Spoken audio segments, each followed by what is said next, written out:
Hello everyone, welcome you all. स्वागत है आप सभी का आपके अपने favourite channel New Light NEET पर। तो आज हम लोग डिस्कस करेंगे अपना फुल सिलेबस टेस्ट 48th और आई होप आप सबका एग्जाम अच्छा हुआ होगा। तो आइए सेशन कंटिन्यू करते हैं और ये सेशन है इस मिशन के तहत अब पढ़ने का अधिकार सबको, डॉक्टर बनने का अधिकार भी सबको। और ये नॉवल मिशन है my mentor doctor SP Singh sir का। तो आइए इस नॉवल कॉज के लिए हम लोग शुरू करते हैं अपना सेशन। तो विच of the following is not a function of the skeletal system, कौन सा फंक्शन नहीं है स्केलेटल सिस्टम का, वो पूछा गया है।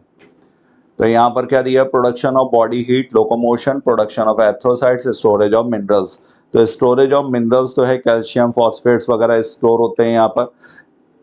Production of erythrocytes, red bone marrow जो है ये एरिथ्रोपोइसिस में पार्टिसिपेट करती है, तो ये भी सही है। लोकोमोशन, तो लोकोमोशन में भी पार्टिसिपेट करेगा skeletal system. Production of body heat ये इसका फंक्शन नहीं है। तो यहाँ पर 101st का करेक्ट आंसर होगा first according to the question. Next question, ground tissue includes all tissues except epidermis and vascular bundle. तो टिश्यू सिस्टम कौन कौन से हैं, एपिडर्मल टिश्यू सिस्टम है, ग्राउंड टिश्यू सिस्टम है और वैस्कुलर टिश्यू सिस्टम। तो एपिडर्मल टिश्यू सिस्टम और वैस्कुलर बंडल्स को अगर छोड़ दिया जाए तो बचेगा क्या, ग्राउंड टिश्यू सिस्टम। तो all tissues except epidermis and vascular bundles, 102 का करेक्ट आंसर होगा हमारा first. Next question, given below are two statements assertion and reason type, the earthworm being referred to as farmer's friend. ये हमें दिया हुआ है assertion और एकदम सही है, ये फार्मर्स फ्रेंड इसको कंसिडर किया जाता है। Earthworm help in the breakdown of complex organic matter as well as in loosening of the soil that are important for agriculture. Aeration के लिए important है, प्लस ये organic matter को डिकम्पोज करता है, detrivores की तरह काम करेगा, तो इसी वजह से इसको farmers friend कंसिडर किया जाता है। तो assertion भी सही है और reason भी सही है और reason इसका correct explanation भी है। तो 103 का correct answer क्या हुआ, reason is the correct explanation, fourth। Now we move to next question, given below are two statements, दो statement दिए हुए हैं। Surgical methods also called as sterilization are generally advised for the male or female partner as a terminal method to prevent any more pregnancies. Surgical intervention blocks gamete transport and thereby prevent conception. Surgical intervention क्या करता है, gamete का transport prevent करेगा और इसकी वजह से conception को अवॉइड करेगा। तो स्टरलाइजेशन मेथड है, टर्मिनल मेथड है और मेल्स में ये किसको कहते हैं, वैसेक्टॉमी, फीमेल्स में बोला जाएगा ट्यूबेक्टॉमी। टर्मिनल मेथड है, इरिवर्सिबल मेथड है। तो यहाँ पर 104 का करेक्ट आंसर, दोनों ही स्टेटमेंट सही हैं, both statement 1 as well as statement 2 is correct. Next, given below are two statement, IUDs are ideal contraceptive for the females who want to delay pregnancy and or space children. Oral administration of small doses of either progestins or relaxin prolactin combination is another contraceptive method used by the females. तो oral pills जो हैं ये either progestins only pill है, progesterone only पिल, या फिर combined pills होती हैं। Combined पिल में प्रोजेस्ट्रोजन एंड ईस्ट्रोजन दो का कॉम्बिनेशन होगा, तो ये गलत दिया हुआ है statement 2। IUDs are ideal contraceptive for the females who want to delay pregnancy intrauterine devices. तो स्टेटमेंट 1 सही है बट स्टेटमेंट 2 इज इनकरेक्ट। तो 105 का करेक्ट आंसर यहाँ पर second, statement 1 is correct but statement 2 is incorrect. Next question, given below are two statements in prokaryotes such as E. coli, though they do not have a defined nucleus, the DNA is not scattered throughout the cell. तो prokaryote, caryon means nucleus, तो incipient nucleus होता है, या फिर यहाँ बोला जाए कि न्यूक्लियर मेम्ब्रेन जो होगी वो एब्सेंट होती है। तो न्यूक्लियर मेम्ब्रेन एब्सेंट है बट डीएनए जो है पूरे सेल में स्कैटर्ड नहीं है, ये बैक्टीरियल सेल है तो यहाँ पर डीएनए पूरे में स्कैटर्ड नहीं होगा, एक पर्टिकुलर रीजन में ये लोकलाइज्ड है और इस रीजन को क्या बोलते हैं, इसी रीजन को बोला जाता है न्यूक्लियोइड। तो DNA nucleoid is organised in large loops held by proteins. तो यहाँ पर हिस्टोन प्रोटीन्स तो प्रोकैरियोट्स में एब्सेंट होती हैं, तो ये तो यहाँ पर नहीं होंगी, बट दूसरी प्रोटीन्स होंगी। तो DNA in nucleoid is organised in large loops held, ये सही दिया हुआ है। Not scattered throughout the cell, ये भी सही दिया हुआ है। तो 106 का करेक्ट आंसर यहाँ पर क्या होगा? Fourth. Both statement 1 and statement 2 are correct. Next question. Given below are two statements. The packaging of chromatin at higher level requires additional set of proteins that collectively are referred to as non-histone chromosomal proteins. Chromatin at higher level. तो DNA की जब packaging करते हैं, जब हम लोग nucleosomes बनाते हैं, तब वहाँ पर क्या है? Histone proteins H2A, H2B, H3 और H4, इनका ऑक्टामर इन्वॉल्व होता है। और जब हायर लेवल पे पैकेजिंग होगी तो क्रोमैटिन की, तब वहाँ पर नॉन हिस्टोन प्रोटीन्स इन्वॉल्व होंगी। तो सही दिया हुआ, digestion with DNA is did inhibit transformation, suggesting that DNA causes the transformation. तो डीएनए क्या हुआ? जो डीएनए को डाइजेस्ट करेगा, न्यूक्लिक एसिड डीएनए को डाइजेस्ट कर देगा। तो जब डीएनए ही डाइजेस्ट हो जाएगा तो ट्रांसफॉर्मिंग प्रिंसिपल जो था वो डीएनए ही था। तो यहाँ पर सही दिया हुआ, ये इनहिबिट कर देगा ट्रांसफॉर्मेशन को, और ये नॉन हिस्टोन प्रोटीन्स क्रोमैटिन की पैकेजिंग में इन्वॉल्व हैं, ये भी सही है। तो 107 का करेक्ट आंसर होगा fourth. Both statement 1 and statement 2 is correct, दोनों ही यहाँ पर सही है। नेक्स्ट क्वेश्चन 108, यहाँ पर दिया हुआ है बायो स्पीसीज के बारे में। तो species as we all know, ये ग्रुप ऑफ इंडिविजुअल्स होते हैं। बायोलॉजिकल स्पीसीज की अगर डेफिनेशन दी जाए तो group of individuals with fundamental similarities, यहाँ पर इनकी फंडामेंटल सिमिलरिटीज होंगी, इंडिविजुअल्स विद फंडामेंटल सिमिलरिटीज। और ये क्या करते हैं? ये इंटरब्रीडिंग होंगे, ये इंडिविजुअल्स आपस में मेट करते हैं। और ये सिमिलर स्पीसीज, इसी तरह से जो रिलेटेड स्पीसीज हैं उनसे रिप्रोडक्टिव आइसोलेशन शो करते हैं, उनमें और उनके इंडिविजुअल्स और दूसरे जो रिलेटेड स्पीसीज है, एक स्पीसीज ये पॉपुलेशन की, एक ये, तो इनके और इनके बीच में आपस में मेटिंग नहीं होगी, इसी को बोला जाएगा रिप्रोडक्टिव आइसोलेशन।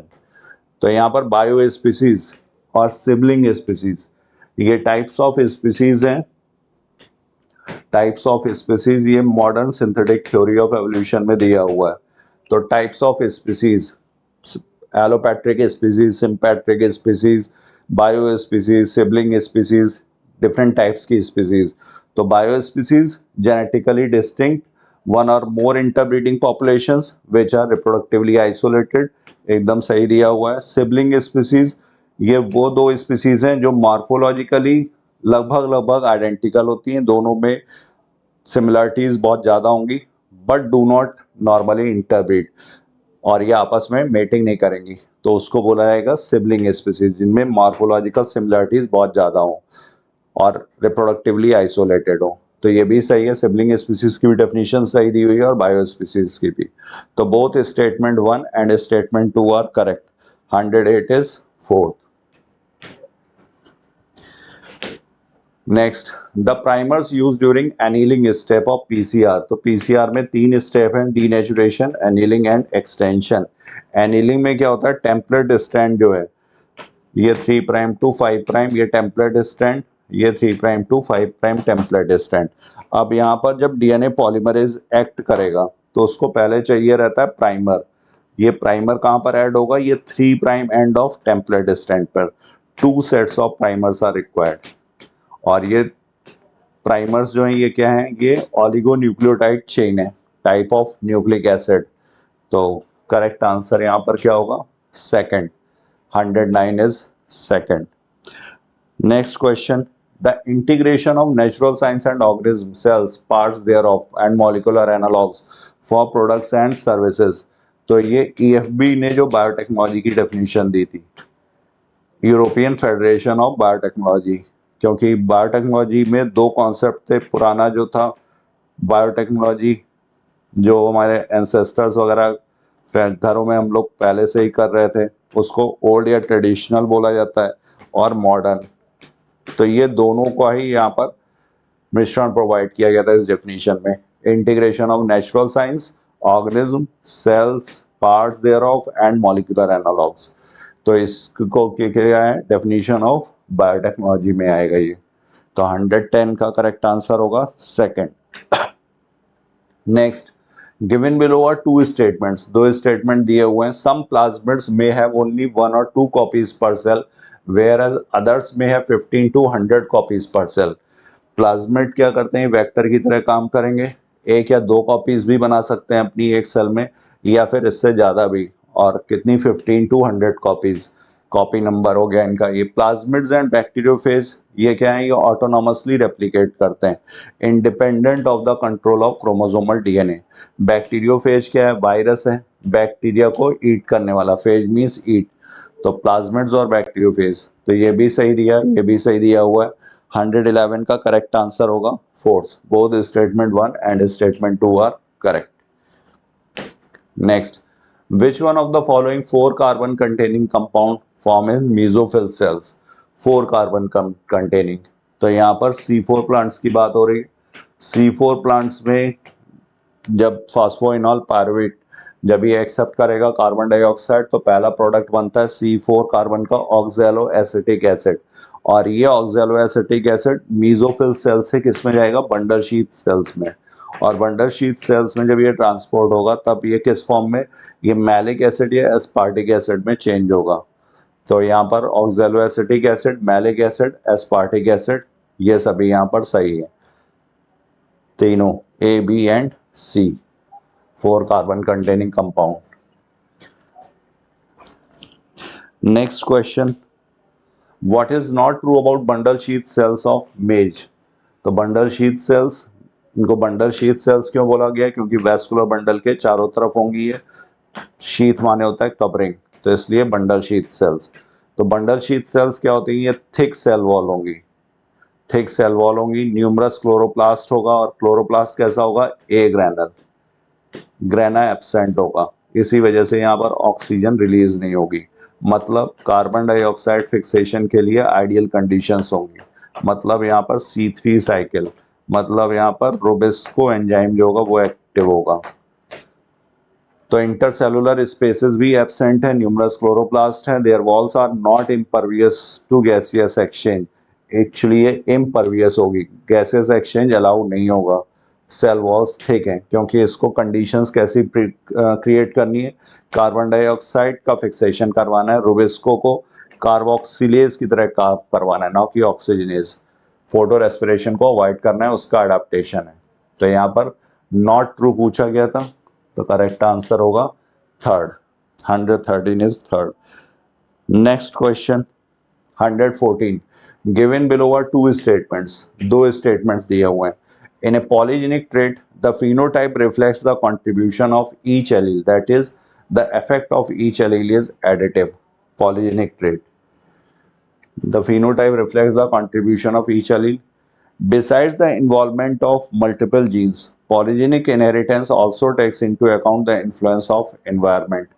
और polygenic inheritance genes के अलावा किसका, environment का भी इफेक्ट पड़ता है. तो सही है ये.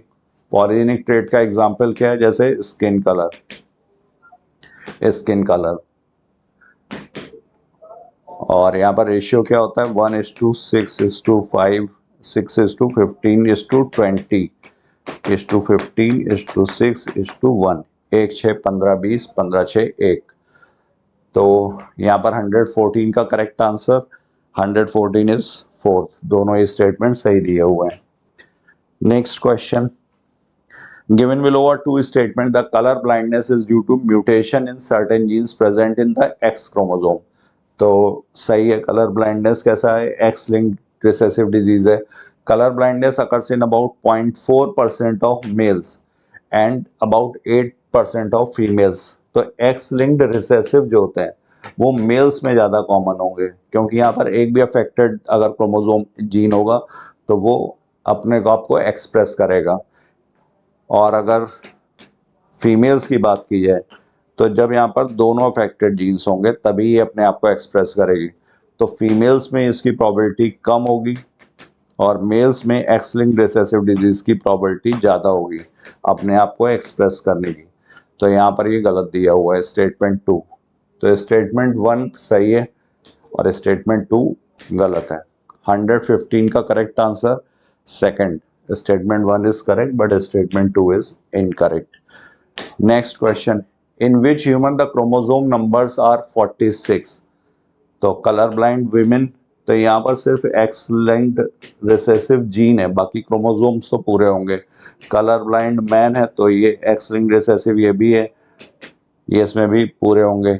हीमोफिलिक मैन, हीमोफीलिया में क्या होता है, बीटा जीन, बीटा चेंज जो होगी वो अफेक्टेड होती है, क्रोमोसोम नंबर्स यहाँ पर भी पूरे होंगे।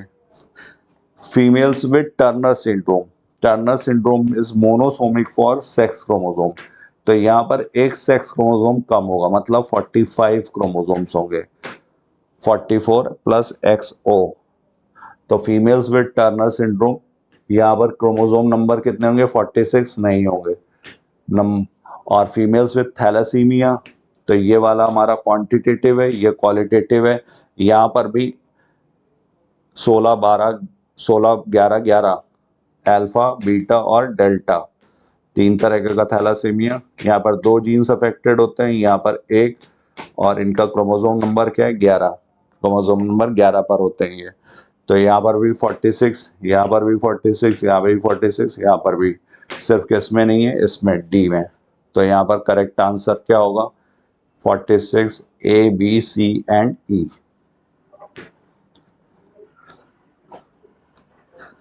116 is second। Next, how many matchings are incorrect? इनमें से कितनी मैचिंग्स इनकरेक्ट है? फेमिनिन डेवलपमेंट, क्लाइनफेल्टर सिंड्रोम, तो XXY, तो ये होते तो मेल हैं बट इसमें फेमिनिन कैरेक्टर्स डेवलप होते हैं, सही है। डेवलपमेंट ऑफ ब्रेस्ट, ये इसी में देखने को मिलेगा, जिसको गायनेकोमैस्टिया बोला जाता है, सही है। स्टेराइल फीमेल्स क्लाइनफेल्टर सिंड्रोम, ये एक्चुअली स्टेराइल फीमेल्स नहीं होंगे, ये स्टेराइल मेल्स होंगे, Klinefelter syndrome. Big and wrinkle tongue, Down syndrome, 21 chromosome की ऑटोसोमी है और ट्राइसोमी है इसकी, ऑटोसोमल क्रोमोसोम की ट्राइसोमी, तो ये भी सही है। सी इज इनकरेक्ट, तो इनकरेक्ट कितने हुए, ओनली 1, 117 का fourth. Next question, another interesting observation supporting evolution by natural selection comes from England in a collection of moths made in that is before industrialisation. तो बिफोर इंडस्ट्रियलाइजेशन की बात हो रही है, मतलब 1850s की बात हो रही है। It was observe that were more white winged moths on trees than dark wing, dark wing क्योंकि वहां पर ब्लैक सूट डिपॉजिट नहीं हुआ था। और पोस्ट इंडस्ट्रियलाइजेशन किसका नंबर बढ़ गया था, डार्क विंग्ड वाले का, मेलानाइज्ड मॉथ्स का बढ़ गया था। तो यहाँ पर 118 का करेक्ट आंसर क्या होगा, second, 1850s। Next question, the first cellular form of life did not possibly originate till about, these were probably single cell, all life forms were in water environment only। तो 119 का correct answer होगा यहाँ पर 2000 million, 2000 million years ago. Next, given below are two statements. The mammary glands of the female undergo differentiation during pregnancy and starts producing milk towards the end of pregnancy by the process called lactation। तो यहाँ पर ejection के लिए oxytocin और production के लिए prolactin. The milk produce during the initial few days of lactation is called colostrum, light yellow colour का होगा, और इसमें एंटीबॉडी होगा IgA, और ये किसका एग्जाम्पल है, नेचुरल पैसिव इम्यूनिटी का, क्योंकि प्री फॉर्म्ड एंटीबॉडीज मदर से बेबी को मिल रहे हैं। तो स्टेटमेंट 1 भी करेक्ट है और स्टेटमेंट 2 भी करेक्ट है, तो 120 का करेक्ट आंसर क्या हो गया, fourth. Now next question, in human male reproductive system secretion of which gland constitute the seminal plasma. तो सेमाइनल प्लाज्मा किससे, बल्बोयूरेथ्रल ग्लैंड है यहाँ पर, सेमाइनल वेसिकल्स हैं और प्रोस्टेट है। प्रोस्टेट कैसा होता है, अनपेयर्ड है, सिंगल होगा। सेमाइनल वेसिकल पेयर्ड है, दो होंगी। बल्बोयूरेथ्रल कितना, ये भी दो। बल्बोयूरेथ्रल का दूसरा नाम कॉपर्स ग्लैंड। तो gland constitute paired seminal vesicle, prostate and paired bulbourethral gland. तो करेक्ट आंसर हो जाएगा यहाँ पर fourth. Next, which one of the following is not correct regarding the endomembrane system. Endomembrane system क्या है, formed by those organelles whose functions are well coordinated, सही है। और इसमें कौन कौन से हैं, Golgi complex, endoplasmic reticulum, lysosome and vacuole. तो ये भी सही है।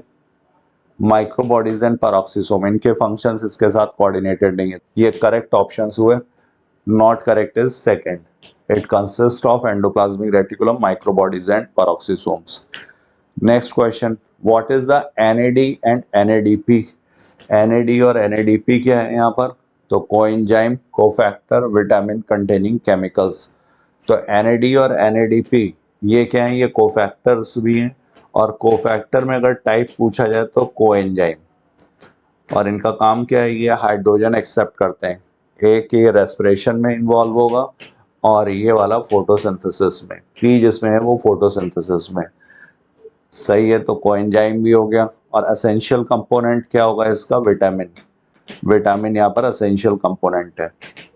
तो coenzyme, cofactor and vitamin containing chemical. और एनएडी यहाँ पर क्या? नियासिन। विटामिन कौन सा है? नियासिन। तो यहाँ पे करेक्ट आंसर क्या हो गया? All. 123rd is fourth. Now we move to next question 124। Select the incorrect option for the given diagram. A triploid is tissue, तो एंडोस्पर्म है, सही है, ट्रिप्लॉइड होगा। B is triploid, aleurone layer, सही है, ये भी ट्रिप्लॉइड है। Diagram related with plant of Poaceae family, maize का है ये, तो पोएसी में है, सही है। और diagram related with dicot plant, incorrect option पूछा गया है। तो इनकरेक्ट यहाँ पर डाइकॉट नहीं है, किसका है? सीरियल्स में आएगा। व्हीट, मेज, राइस, बार्ली, ये सब क्या है? सीरियल्स हैं, पोएसी के मेंबर्स हैं। पोएसी किसका रिप्रेजेंटेटिव है? Monocot family. तो डाइकॉट यहाँ पर गलत दिया हुआ है। और सी क्या है यहाँ पर? ये पेरिकार्प है, pericarp fused with the seed coat. Next, a common character of dicot stem and dicot root. Dicot stem और डाइकॉट रूट में अगर देखा जाए तो protoxylem and a common character पूछा गया है। तो स्टेम में कैसा होता है? स्टेम में जो होगा वो एंडार्क कंडीशन, प्रोटोजाइलम सेंटर में होगा। और रूट में कैसा होता है? रूट में एक्सार्क, चाहे वो मोनोकॉट रूट हो या डाइकॉट रूट हो, एक्सार्क। स्टेम चाहे मोनोकॉट हो या डाइकॉट हो, एंडार्क कंडीशन। तो ये तो गलत हो गया। Occurrence of secondary growth, dicot stem और डाइकॉट रूट में कॉमन कैरेक्टर, तो यहाँ पर सही है, occurrence of secondary growth. Secondary growth यहाँ पर दोनों में देखने को मिलती है। तो 125 का करेक्ट आंसर हो गया थर्ड। और I have completed my portion. Now further discussion will be carried by my fellow partner Manish sir. So thank you all of you. Thank you so much. तो हेलो फ्यूचर डॉक्टर्स, उम्मीद कर रहे हैं आप लोग बहुत अच्छे से टेस्ट दे रहे होंगे और अच्छे से आपकी तैयारी चल रही होगी। तो प्यारे बच्चों, आप लोगों ने आज एफएसटी का डिस्कशन कर रहे हैं।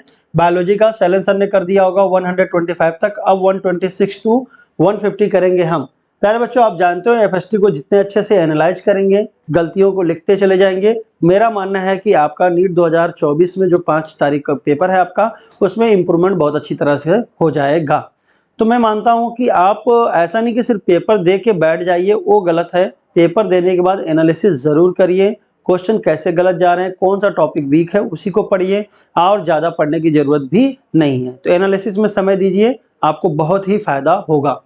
Question number 126, the reserve material in prokaryotic cell are stored in the cytoplasm in the form of inclusion bodies. तो बात तो सही है भाई, आपको पता होगा कि प्रोकैरियोट में इंक्लूजन बॉडीज के फॉर्म में आपका रिजर्व मटेरियल होता है, जैसे कि glycogen granule, phosphate granule, volutin granule, cyanophycean granules.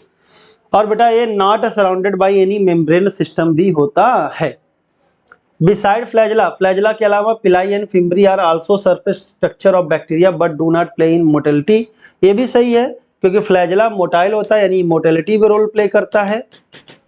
Surface structure में पिलाई जो होता है वो कंजुगेशन ट्यूब बनाता है बेटा। और सर आप लोग जानते हो ट्रांसफर ऑफ जेनेटिक मटेरियल में, यानी एक बैक्टीरिया से दूसरे बैक्टीरिया में। और फिम्ब्री बेटा आपका होता है सरफेस अटैचमेंट। तो आंसर हो जाएगा बेटा आपका 4। चलिए question number 127, the cell wall of young plant cell, the primary wall is capable of growth which gradually diminishes as the cell mature and the secondary wall is formed on the inner side of the cell। तो भाई primary wall कैसी होती है, flexibility होती है, thin होती है और उसमें ग्रोथ की पावर होती है। धीरे धीरे प्राइमरी की इनर क्या आ जाती है, सेकेंडरी वॉल, और आप सभी जानते हो सेकेंडरी वॉल जो होती है इनर साइड बनती है, ध्यान रखना। तो प्राइमरी वॉल छोटी होती चली जाएगी या डिमिनिश होती चली जाएगी, और सेकेंडरी वॉल कैसी होगी, रिजिड होगी, हार्ड होगी, नॉन लिविंग होगी। तो ये प्राइमरी वॉल लिविंग के कैटेगरी में आ सकती है, तो सही है। An improved model of the structure of cell membrane 1972 Singer and Nicolson ने दिया था। फ्लूइड मोज़ेक मॉडल होता है और ये आपका वाइडली एक्सेप्टेड होगा, तो आंसर हो जाएगा फोर्थ। और सर आपको याद होना चाहिए 1972 में construction of first recombinant DNA किया गया था by Herbert Boyer and Stanley Cohen. Biotechnology में आप लोग पढ़ेंगे। Amino acid are organic compound containing an amino group and an acidic group as substituent of the same carbon, that is alpha carbon, hence they are called alpha amino acid। substituent of methane होते हैं।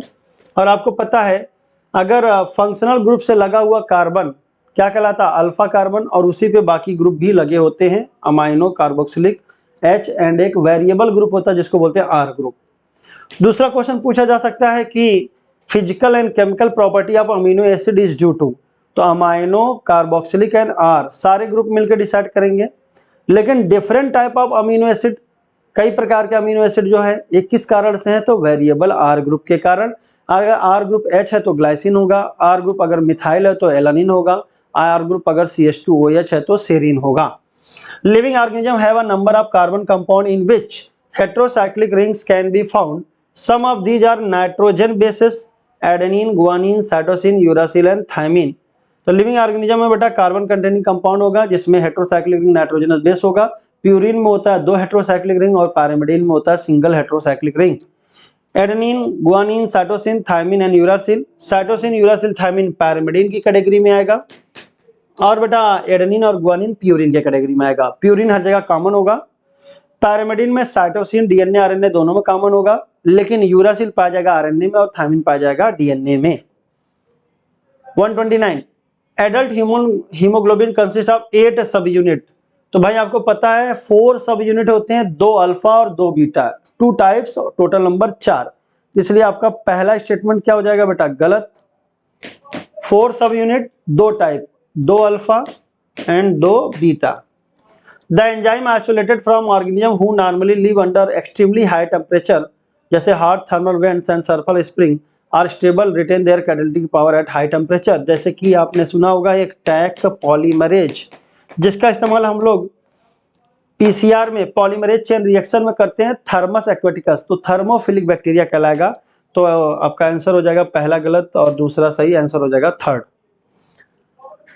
In human kidney are reddish brown bean shaped structure situated between the level of last thoracic and third lumbar vertebra close to dorsal inner wall of the abdominal cavity।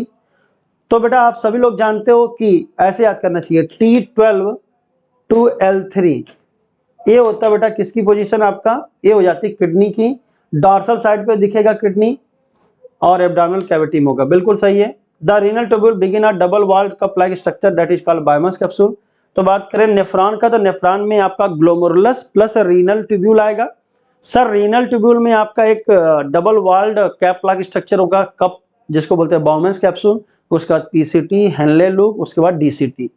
DCT तक ही nephron होता है, collecting duct nephron का part नहीं है, क्योंकि कई सारे nephron collecting duct से जुड़ते हैं। हेनले लूप मेडुला में पाया जाता है, बाकी आपका ग्लोमेरुलस, बायमस कैप्सूल, पीसीटी, डीसीटी कहाँ पाया जाता है, कॉर्टेक्स में। कलेक्टिंग डक्ट बेटा कॉर्टेक्स और मेडुला दोनों में फैला हुआ होता है। तो भी सही हो गया, आंसर हो जाएगा फोर्थ। चलिए इनर वॉल याद करना, इंट्रिकेट मैनर में होता है और उसमें छिद्र पाया जाता है जिसको बोलते हैं podocyte. JGA is a special sensitive region found by the cellular modification in DCT and afferent arteriole at the location of the contact। सही बात है भाई, एफरेंट आर्टेरियोल और डिस्टल कन्वर्टेंट में आपका JGA अपरेटस बनता है। सेल का नाम होता है जेजी सेल, निकालता है रेनिन। रेनिन एंजियोटेंसिनोजेन को कन्वर्ट कर देता है एंजियोटेंसिन 1 में। एस एंजियोटेंसिन कन्वर्टिंग एंजाइम जो लंग से निकलता है वो एंजियोटेंसिन 1 को कन्वर्ट कर देता है एंजियोटेंसिन 2 में। पावरफुल वैसोकंस्ट्रिक्टर होता है, जीएफआर और ब्लड प्रेशर को बढ़ा देता है। तो ये बात सही है। Tubular secretion is also an important step in urine formation. तो भाई एक होता है अल्ट्राफिल्ट्रेशन, सेलेक्टिव रीअब्जॉर्प्शन और कंसंट्रेशन ग्रेडियंट को मेंटेन करने के लिए आपका ट्यूबुलर सेक्रीशन भी किया जाता है, H+ ion, K+ ion. It help in the maintenance of ionic and acid balance of the body fluid. तो भाई दोनों बातें बिल्कुल सही है, तो आंसर हो जाएगा बेटा आपका 4th। Select the incorrect statement for abscisic acid. तो ABA एक प्रकार का इनहिबिटर है, it act as general plant growth inhibitor and an inhibitor of plant metabolism. ABA inhibits seed generation. ABA help to withstand desiccation and other factor unfavorable for growth. In most situation, ABA act as antagonistic to gibberellic acid होना चाहिए था, ना कि ethylene, इसलिए बेटा आपका ये गलत हो जाएगा। ऑलवेज नहीं, मोस्ट ऑफ द केसेस में इथाइलिन बेटा इनहिबिटर और प्रमोटर दोनों होता है, ज्यादातर कैसा होता है इनहिबिटर। सीड जनरेशन रोकेगा, इनहिबिटर होने का मतलब नहीं कि नुकसान करेगा, पौधे को रोकेगा जिससे कि जब अनफेवरेबल कंडीशन हो उससे बच पाए पौधा।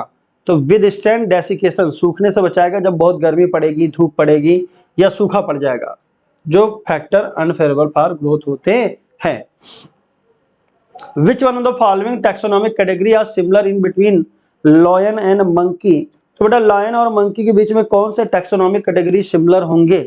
तो लायन अगर देखा जाए तो इसका नाम होगा बेटा पैंथरा, लियो,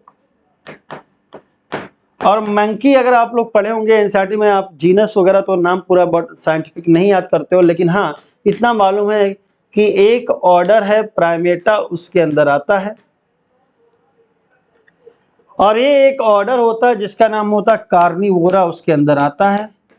तो इसका मतलब अगर ऑर्डर लेवल तक देखा जाए तो लायन भी अलग ऑर्डर में है और ये भी अलग ऑर्डर में है, लेकिन जैसे ही मैं एक आगे बढ़ा तो उसमें आता क्लास।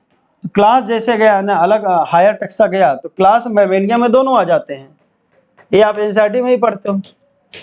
तो सर क्लास मैमेलिया में अगर आ गए तब उसके ऊपर जो भी होगा, जैसे कि फाइलम हो गया उसमें भी सेम होगा, उसके बाद आपका बेटा किंगडम होगा उसमें भी सेम होगा। तो जहां पे मिल जाते हैं वहां से लेके हायर टेक्सा तक सब एक ही साथ आएंगे, तो क्लास में भी सेम होगा, फाइलम में भी सेम होगा, ऑर्डर अलग अलग है, फैमिली तो अलग ही है।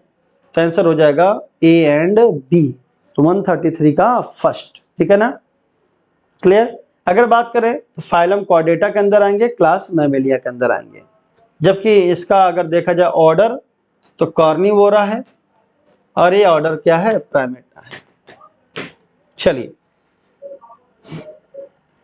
How many are the incorrect match. Pseudopodia amoeboid protozoan में पाया जाता है, एंड अमीबा हिस्टोडेट का and amoeba. Marine amoeboid protozoan में सिलीशियस सेल पाई जाती है, सेल वाला नहीं शेल। फ्लैजला ट्रिपैनोसोमा में होता है, बिल्कुल सही है भाई, फ्लैजिलेटेड प्रोटोजोन होता है, स्लीपिंग सिकनेस करता है। गोनियोलेक्स में बेटा फ्लैजला पाया जाता है, क्योंकि ग्लैंडुलर फायर एल्गा है, डाइनोफ्लैजिलेट है, दो प्रकार के फ्लैजला होते हैं, ट्रांसवर्स एंड आपके लैटरल। ट्रांसवर्स और एक मतलब एक हॉरिजॉन्टल हो जाएगा और एक वर्टिकल हो जाएगा। सीलिया यूग्लिना, यूग्लिना में भाई सीलिया नहीं होता, यहाँ पे क्या होता है बेटा, फ्लैजला होता है। तो ये आपका गलत हो जाएगा, यूग्लिना में दो फ्लैजला पाए जाते हैं, एक लॉन्ग और एक short. No locomotory organelles. Plasmodium sporozoan group में पाया जाता है। आपको पता है कि प्रोटोजोन्स को ऑन द बेसिस ऑफ ये mode of spore formation and locomotory organelle divide किया गया है। तो नो लोकोमोटरी ऑर्गेनल प्रोटोजोन में सही जाएगा, स्पोरोजोन में लोकोमोटरी ऑर्गेनल नहीं पाया जाता है। सीलेटेड प्रोटोजोन में सीलिया पाया जाता है, फ्लैजिलेटेड में फ्लैजला पाया जाता है, अमीबॉइड में स्यूडोपोडिया पाया जाता है। तो भाई गलत पूछा है, तो गलत में आपका एक ही गलत है, तो आंसर हो जाएगा 134 का 4, मतलब कि एक गलत है, खाली सीलिया यूग्लिना वाला नहीं होना चाहिए। How many matching are correct. Oogonium, तो देखिए ऊगोनियम और आर्किगोनियम फीमेल सेक्स ऑर्गन होता है, तो मेल है तो गलत हो जाएगा, क्या होना चाहिए था, फीमेल होना चाहिए था। और कहां होगा तो ये भी याद होना चाहिए आपका, एल्गी में, ठीक है। एंथ्रिडियम मेल सेक्स ऑर्गन होता है, कहां कहां होगा तो एल्गी, ब्रायो और टेरिडो में। वोल्फिया स्मॉलेस्ट एंजियोस्पर्म है, ये भी गलत हो गया, ये भी गलत हो गया। लेमिनेरिया, तो भाई लेमिनेरिया पोल्सर याद होगा, पोरफायरा, लेमिनेरिया, सार्गासम, एमंग 70 स्पीसीज जो एल्गी के मरीन हैं वो क्या होते हैं, यूज एज अ फूड। ये सही हो गया। तो 3 गलत 1 सही आंसर, इसका भी क्या हो जाएगा बेटा 4। तो 135 हो जाएगा 4, ध्यान रखना। आर्किगोनियम भी फीमेल सेक्स ऑर्गन है, उसके बारे में थोड़ा सा जानकारी रख लीजिए आप लोग। तो सर जो आर्किगोनियम फीमेल सेक्स ऑर्गन है, ये आर्किगोनियम बेटा आपका कहाँ कहाँ मिलेगा, तो ये ब्रायो में तो हुगोनियम होता है, तो एल्गी में हुगोनियम होता है, तो ब्रायो, टेरिडो और जिम्नो तक मिलेगा। ये आपको डायरेक्ट याद करना है। How many characters are similar among bryo, pterido, gymno और एंजियो। तो बेटा ब्रायो, टेरिडो, जिम्नो और एंजियो में कौन कौन से कैरेक्टर सिमिलर होंगे। तो बेटा एल्गी में हैप्लॉन्टिक एल्गी, यानी ज्यादातर एल्गी में इम्ब्रियो नहीं बनता, जायगोट ही डिवाइड कर जाता है। लेकिन हैप्लोडिप्लॉन्टिक और डिप्लॉन्टिक लाइफ साइकिल वाले जो भी होंगे उसमें इम्ब्रियो बनेगा। तो हैप्लोडिप्लॉन्टिक कुछ एल्गी में होता है, डिप्लॉन्टिक फ्यूकस होता है, और ब्रायो, टेरिडो, जिम्नो, एंजियो में तो इम्ब्रियो बनेगा ही। तो ये सबके बीच में क्या हो गया, कॉमन। आप सर जानते हो कि वैस्कुलर टिश्यू टेरिडो से स्टार्ट होता है, ब्रायो में नहीं होता, तो ये सब में कॉमन नहीं होगा। इंडिपेंडेंट स्पोरोफाइट, सर स्पोरोफाइट की बात टेरिडो से शुरू होती है, और जब भी स्पोरोफाइट आएगा खास करके ट्रू रूट स्टेम लीफ वाला, तो कहां से हो जाएगा, टेरिडो से इंडिपेंडेंट हो जाएगा। जबकि ब्रायो में अगर देखा जाए तो ब्रायोफाइटा में डिपेंडेंट होता है, पार्सली भी कहीं कहीं पे डिपेंडेंट होता है, मतलब थोड़ा थोड़ा सा इंडिपेंडेंसी आ जाती है ब्रायो में ही, लेकिन पूरी तरह से इंडिपेंडेंट नहीं होता, तो इसलिए गलत हो जाएगा। डिपेंडेंट स्पोरोफाइट, तो भाई ब्रायो में डिपेंडेंट है, बाकी में क्या है, इंडिपेंडेंट है, तो ये भी गलत हो जाएगा। इंडिपेंडेंट गैमेटोफाइट, तो इंडिपेंडेंट गैमेटोफाइट वहीं पे होगा जहां पे आपका स्पोरो, मतलब जहां पे आपका हेट्रोस्पोरी ना हो, होमोस्पोरस कंडीशन हो, वहां पे क्या हो जाएगा बेटा, इंडिपेंडेंट। ये याद करने का तरीका है, नहीं तो लोग भूल जाते हैं। और सर होमोस्पोरस कहां कहां होता है, फंजाई में, एल्गी में, ब्रायो में और मोस्ट टेरिडो में।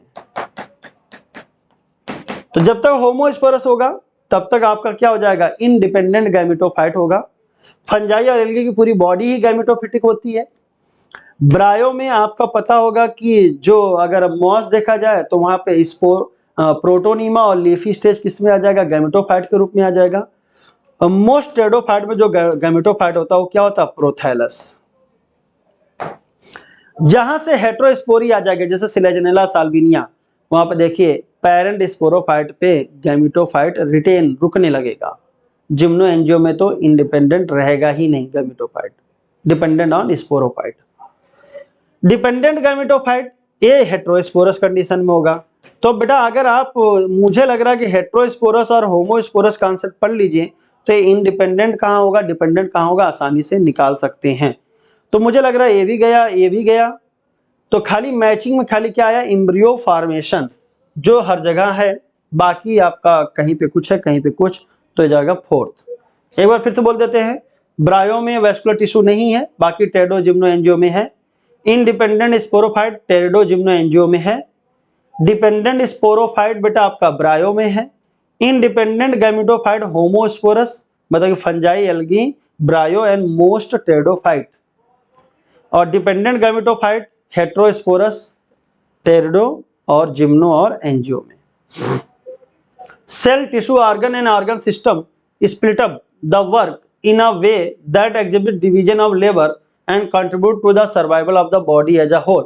तो बॉडी में भाई हर काम, जैसे हम ही है, सारा काम हम ही करेंगे तो आपका काम एफिशिएंटली बहुत अच्छी तरीके से नहीं होगा, लेकिन जब वर्क बंटवारा हो जाए, टीम की तरह काम किया जाए, सब मिलजुल के काम करते हैं, इसे बोलते हैं डिवीजन ऑफ लेबर। बिल्कुल सही है, अच्छे से काम करेगा। Each organ in our body is made up of 1 और मोर टाइप ऑफ टिश्यू। तो भाई हमारे हर ऑर्गन में, जैसे मान लीजिए अगर हार्ट बोल लीजिए तो वहाँ पे मस्कुलर टिश्यू भी है, न्यूरल टिश्यू भी है, एपिथेलियल टिश्यू भी है, और फ्लूइड कनेक्टिव यानी कि ब्लड भी है, सब है। तो इसका मतलब सारे प्रकार के टिश्यू पाए जा सकते हैं। तो आंसर हो जाएगा बेटा 4th, दोनों बातें सही हैं। In neem the leaf is pinnately compound. नीम में लीफ क्यों पिनेटली कंपाउंड है? तो कहते हैं कि सर पिनेटली कंपाउंड का मतलब होता है कि आपका ये मान लीजिए लीफ ब्लेड या लमीना था, तो लमीना इंसाइड हुआ कंप्लीटली मिडरिप तक, और एक नोड पे दोनों तरफ से लीफलेट, छोटे छोटे पत्तियां आ गई, तो इसको बोलते हैं पिन्नेट कंपाउंड। और एक कॉमन पॉइंट से बना तो उसको बोलते हैं पामेट कंपाउंड। अगर ये रीजन में लिखा होगा तो करेक्ट हो जाएगा। तो in leaf neem the incision of lamina reach up to the mid of, सही है। Breaking it into a number of leaflet, तो बिल्कुल आपका सही होता है। तो 138 का क्या हो जाएगा, करेक्ट एक्सप्लेनेशन भी हो जाएगा। ठीक है ना। चलिए question number 139, how many matching are correct for frog. Frog में एक्सटर्नल ईयर एब्सेंट, सही है। टिम्पैनम रिप्रेजेंट करता है एक्सटर्नल ईयर। बीडर्स कैनाल बेटा मेल का पार्ट होता है। मेल का स्पर्म का पाथवे भी आप याद कर सकते हो, टेकबक। Testis, vasa efferentia, kidney, Bidder's canal, urogenital and cloaca. Mesorchium, double fold of peritoneum, सही है। टेस्टिस बेटा आपका 2 नंबर में होता है, लेकिन 2 पेयर दिया गया है, तो क्या हो जाएगा 1 पेयर। ध्यान दीजिएगा, ये सावधानी हटी, दुर्घटना घटी वाली बात हो गई। तो 2 सही 2 गलत, तो बेटा आंसर हो जाएगा 4th। Select the correct statement for the root hair. Root hair absorb water and mineral from the soil, सही है। यूनिसेलुलर होते हैं, मैचुरेशन जोन में पाए जाएंगे। Fine and delicate thread like structure होते हैं। Epidermal cell from the root hair, बिल्कुल सही है। तो सारी बातें सही हो गई, तो 140 का हो जाएगा बेटा फर्स्ट। रूट हेयर यूनिसेलुलर होता है। ट्राइकोम्स जो होता है बेटा स्टेम हेयर होता है, मल्टी सेलुलर होता है, याद रखिएगा। The smallest stage in M phase of cell cycle is, तो लॉन्गेस्ट स्टेप क्या सबसे बड़ा क्या होता है एम फेज में बेटा, प्रोफेज होता है, चाहे मियोसिस का हो चाहे माइटोसिस का हो। और सबसे छोटा जो होता है वो होता है बेटा आपका एनाफेज। फार्मूला याद कर सकते हो, पूरा सीक्वेंस बता दे तो G1 सबसे बड़ा, उससे छोटा S, उससे छोटा G2, उसके बाद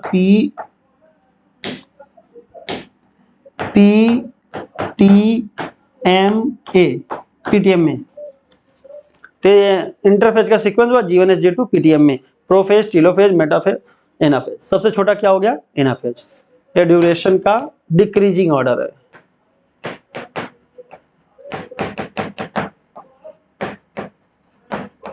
तो सबसे हो गया आपका एनाफेज। एनाफेज और एनाफेज 2 यहाँ पे स्प्लिटिंग ऑफ सेंट्रोमियर होता है, और एनाफेज 1 में होमोलॉगस पेयर सेपरेट करते हैं, ये भी याद कर सकते हैं। How many matching are correct, female secondary sex character, high pitch of voice. तो बेटा पिच अगर ज्यादा है तो टेंशन ज्यादा है, यानी तनाव ज्यादा है वोकल कार्ड में, और तनाव ज्यादा है तो वॉइस कैसी आएगी, स्वीट, यानी कि मधुर आवाज निकलेगी। जबकि मेल में अगर टेंशन कम होगा तो भर भर, जैसे गिटार का अगर धागा ढीला हो जाए कॉर्ड, तो आप आवाज सही से नहीं आती। इसीलिए देखिए गिटारिस्ट हमेशा उसको टाइट करता रहता है। एंड्रोजन एनाबॉलिक इफेक्ट करेगा, प्रोटीन बॉडी बिल्डिंग कराएगा। एस्ट्रोजन फीमेल सेक्सुअल बिहेवियर को रेगुलेट करता है। Progesterone stimulate the formation of alveoli in mammary gland, ये भी सही है। प्रोजेस्टेरॉन बेटा प्रेगनेंसी को सपोर्ट करता है, और प्रेगनेंसी के लिए जो भी चीजें चाहिए वो काम कौन करेगा, प्रोजेस्टेरॉन करेगा, याद रखिएगा। और एक पॉइंट और याद कर लीजिएगा कि फीमेल सेक्स हार्मोन की कैटेगरी में कौन आता है बेटा, एस्ट्रोजन। तो प्रोजेस्टेरॉन कैसे याद करोगे, फीमेल के भाई प्रेगनेंसी को सपोर्ट करना है, तो एंडोमेट्रियम को एकदम क्या करेगा, स्थिर रखेगा, और प्रॉपर इम्प्लांटेशन हो जाएगा। और साथ ही साथ बेटा जब बच्चा प्रेगनेंसी के बाद होगा तो भाई मेमोरी ग्लैंड उसको फीड कराएगा, तो एल्वेलाई बनाने में भी हेल्प करेगा, ऐसे याद कर सकते हो। तो 142 का क्या हो जाएगा बेटा second. In respiratory system the alveoli and their duct form, तो याद करना रेस्पिरेटरी सिस्टम में 2 पार्ट होते हैं, conducting part and exchange part. Exchange part का ही एक्चुअल रेस्पिरेशन करता है, तो उसको बोलते हैं रेस्पिरेटरी पार्ट। तो आंसर हो जाएगा 4th। सर याद कर लीजिएगा एल्वेलाई विद देयर डक्ट वो एक्सचेंज या रेस्पिरेटरी पार्ट रहा, जबकि आपका एक्सटर्नल नोस्ट्रिल से लेके टर्मिनल ब्रोंकियोल तक आपका क्या कहलाएगा, कंडक्टिंग पार्ट।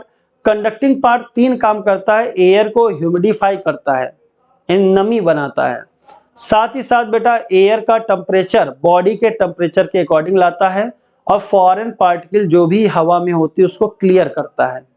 यही रीजन है कि जब बाहर की हवा बहुत ज्यादा ड्राई होती है, जैसे गर्मियों में ड्राई एयर चलता है, तो आप देखते होंगे कि आपके जब नोज से गुजरेगा तो उसका मॉइस्चर लेते चला जाएगा, इसीलिए जो नोज में आपके म्यूकस होते हैं वो पपड़ी नुमा जम जाते हैं गर्मियों में, फील हुआ होगा आप लोग को। तो आंसर हो जाएगा बेटा 153 का 4। The dorsal portion of the mid brain consist mainly of, तो भैया कार्पोरा क्वाड्रिजेमाइना है, तो कितने लोब हो जाएंगे बेटा आपके 4, ठीक है ना। 4 राउंड ऑफ स्वेलिंग होती है, जिसको बोलते हैं कार्पोरा कॉर्टिजर्वाना। नीचे क्या होता है बेटा, सेरेब्रल एक्वाडक्ट, ये होता है मिड ब्रेन। मिड ब्रेन बेटा फोर ब्रेन को हैंड ब्रेन से कनेक्ट करता है। तो 4 round of swelling answer correct हो जाएगा।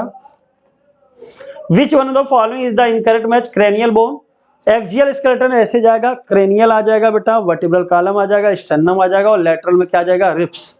तो क्रेनियल बोन एक्सियल में सही है, फेसियल भी आपका आ जाएगा, स्टर्नम भी आ जाएगा। तो आंसर हो जाएगा नन ऑफ दीज, कोई भी गलत नहीं है। लैटरल में जो रिब्स है वो भी किस में आएगा बेटा आपका, वो आ जाएगा एक्सियल में। एक्सियल में टोटल बोन होते हैं 80, क्रेनियल होते हैं 8, फेसियल होते हैं 14, स्टर्नम होता है 1। सर साथ ही साथ आपका जो अपेंडिकुलर में आएगा वो गर्डिल, पेक्टोरल और पेल्विक वाली, और साथ ही साथ लिम्स भी आएंगे, वो हो जाएगा अपेंडिकुलर स्केलेटन में। चलिए अगला क्वेश्चन, हाउ मेनी टार्सल्स, देखिए टी है ना, तो टी को अगर हम ऐसे लिखते हैं तो ऐसे कर दे तो 7, तो टार्सल होती है 7। और याद कर लेना लोकोमोशन एंड मूवमेंट में जो का प्रोनाउंसिएशन हो, सी स्पेलिंग नहीं का, तो 100% क्या होगा 8 बोन का। कार्पल्स 8, क्रेनियल 8, जबकि एक सी स्पेलिंग सा और है सर्वाइकल वर्टिब्रा, लेकिन ये देखिए सा से प्रोनाउंसिएशन क्या है, सा से, ये 7 होगा। देखिए कितना आसान हो गया। तो टार्सल 7, सर्वाइकल 7, का से प्रोनाउंसिएशन कार्पल 8, और बेटा cranial 8। The cotyledon of the embryo, embryo का जो बेटा कॉटिलिडन होता है are simple structure generally thick and swollen due to storage of food reserve as in legumes. तो भाई डाइकॉट में इंडोस्पर्म कंज्यूम हो चुका है तो कॉटिलिडन थोड़ा सा थिक एंड स्वोलन हो जाएगा। जहां पे इंडोस्पर्म बचा रहेगा वहां पे कॉटिलिडन कैसा हो जाएगा, मेम्ब्रेनस और थिन। तो सही है। Occasionally in some seeds such as castor, barley and wheat, remnant of nucellus is also persistent. Castor, barley and beet में, तो बेटा बार्ले तो नहीं होगा, ध्यान रखना, कैस्टर, ब्लैक पेपर और बीट। हालांकि इंडोस्पर्म होता तो सही हो जाता, लेकिन न्यूक्लियस दिया है जिसको बोलते हैं पेरिस्पर्मिक सेट, तो पेरिस्पर्मिक में black pepper, castor and beet आता है। तो पहला सही, दूसरा गलत, आंसर हो जाएगा आपका सेकंड। ठीक है।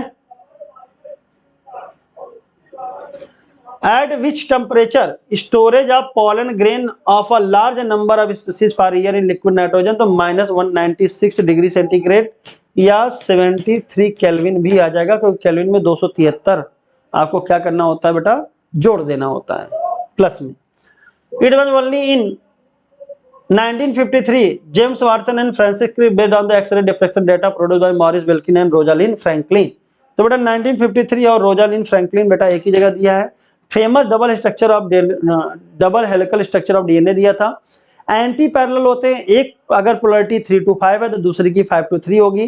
कांस्टेंट बेस पेयरिंग होगी, एडेनिन के सामने थायमिन, थायमिन के सामने एडेनिन, गुआनिन के सामने साइटोसिन, साइटोसिन के सामने गुआनिन, प्यूरिन के सामने पैरामिडिन आता है। सर इरविन सरगैप्स रूल दिया था, रूल ऑफ कॉम्प्लीमेंटेरिटी पे, और मॉरिस विल्किन रोजालिन फ्रैंकलिन का डेटा था X ray diffraction data. MS Swaminathan initiated collaboration with Norman Borlaug which culminated to green revolution through introduction of Mexican varieties of wheat in India। Semi dwarf Mexican variety आपके कौन लाए थे भाई, green revolution की जो father world wide है वो कौन, नॉर्मन ई बॉरलॉग, और एमएस स्वामीनाथन ने उनके साथ मिलकर काम किया था। एमएस स्वामीनाथन कहलाते हैं father of green revolution in India. तो लिखा भी है, एमएस स्वामीनाथन ने कुछ अपना भी बनाया था, known as the developing of the concept of crop cafeteria. जैसे आजकल कैफेटेरिया में लोग जाके चाय नाश्ता ये सब करते हैं, वैसे फसलों का कैफेटेरिया बनाया।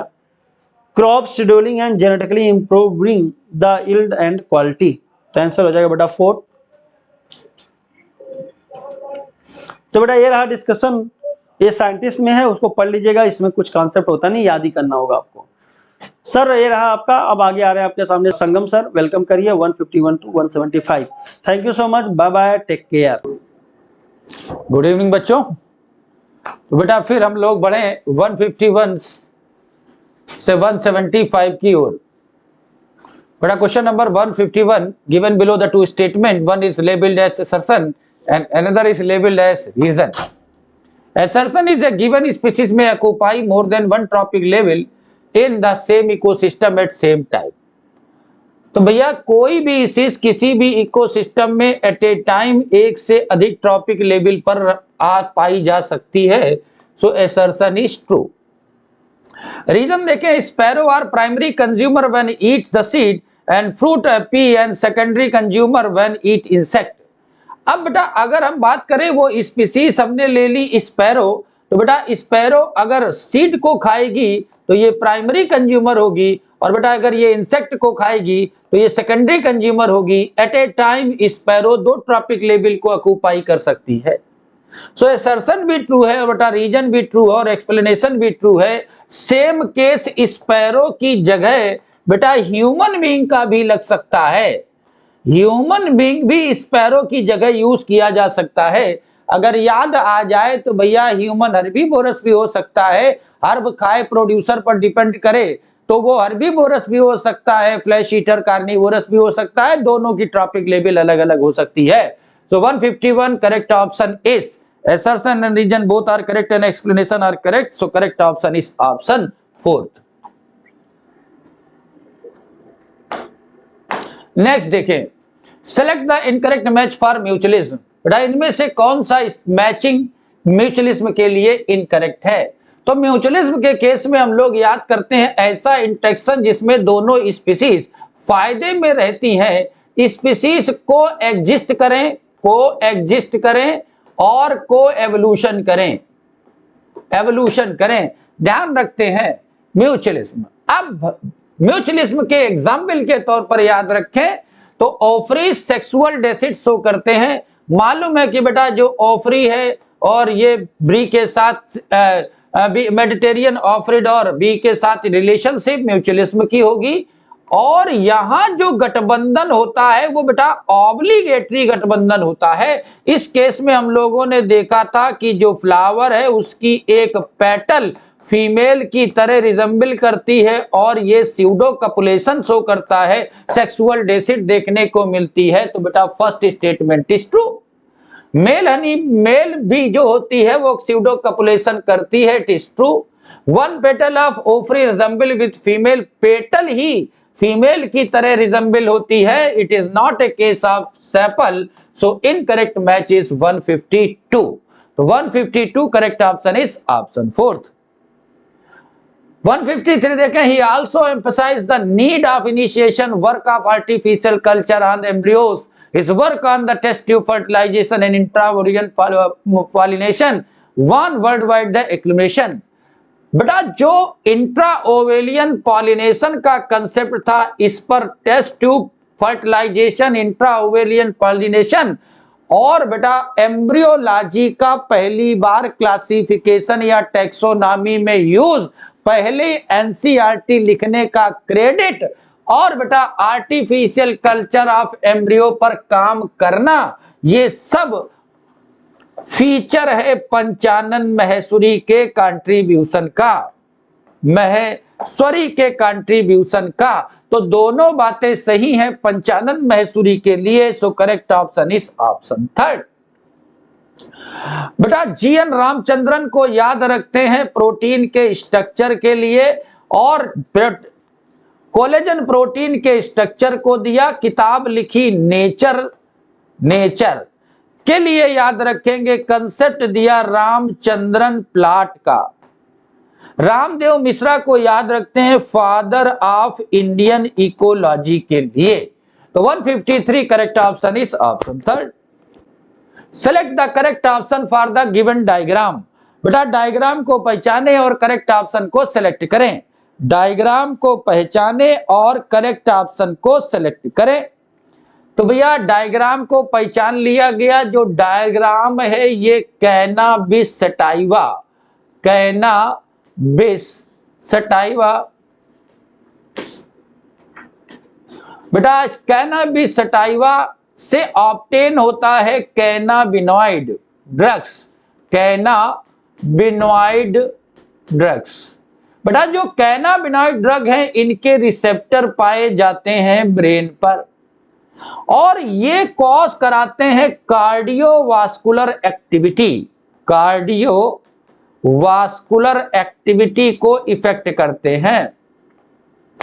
अब बेटा जो कैनाबिनॉइड्स ड्रग्स होते हैं, इनसे जिन ड्रग्स को ऑब्टेन किया जाता है, तो बेटा कुछ याद रखते हैं क्या? हम लोगों ने भांग की बात करी है, भांग की बात करी है, चरस की बात करी है, गांजा की बात करी है, हशीश की बात करी है, हशीश की बात करी है, मैरीजुआना की बात करी है। दे आर, ये सब के सब बेटा कैनाबिनॉइड कैटेगरी के ड्रग्स हैं जो कैनाबिस सटाइवा के अलग अलग पार्ट से ऑब्टेन करे जाते हैं।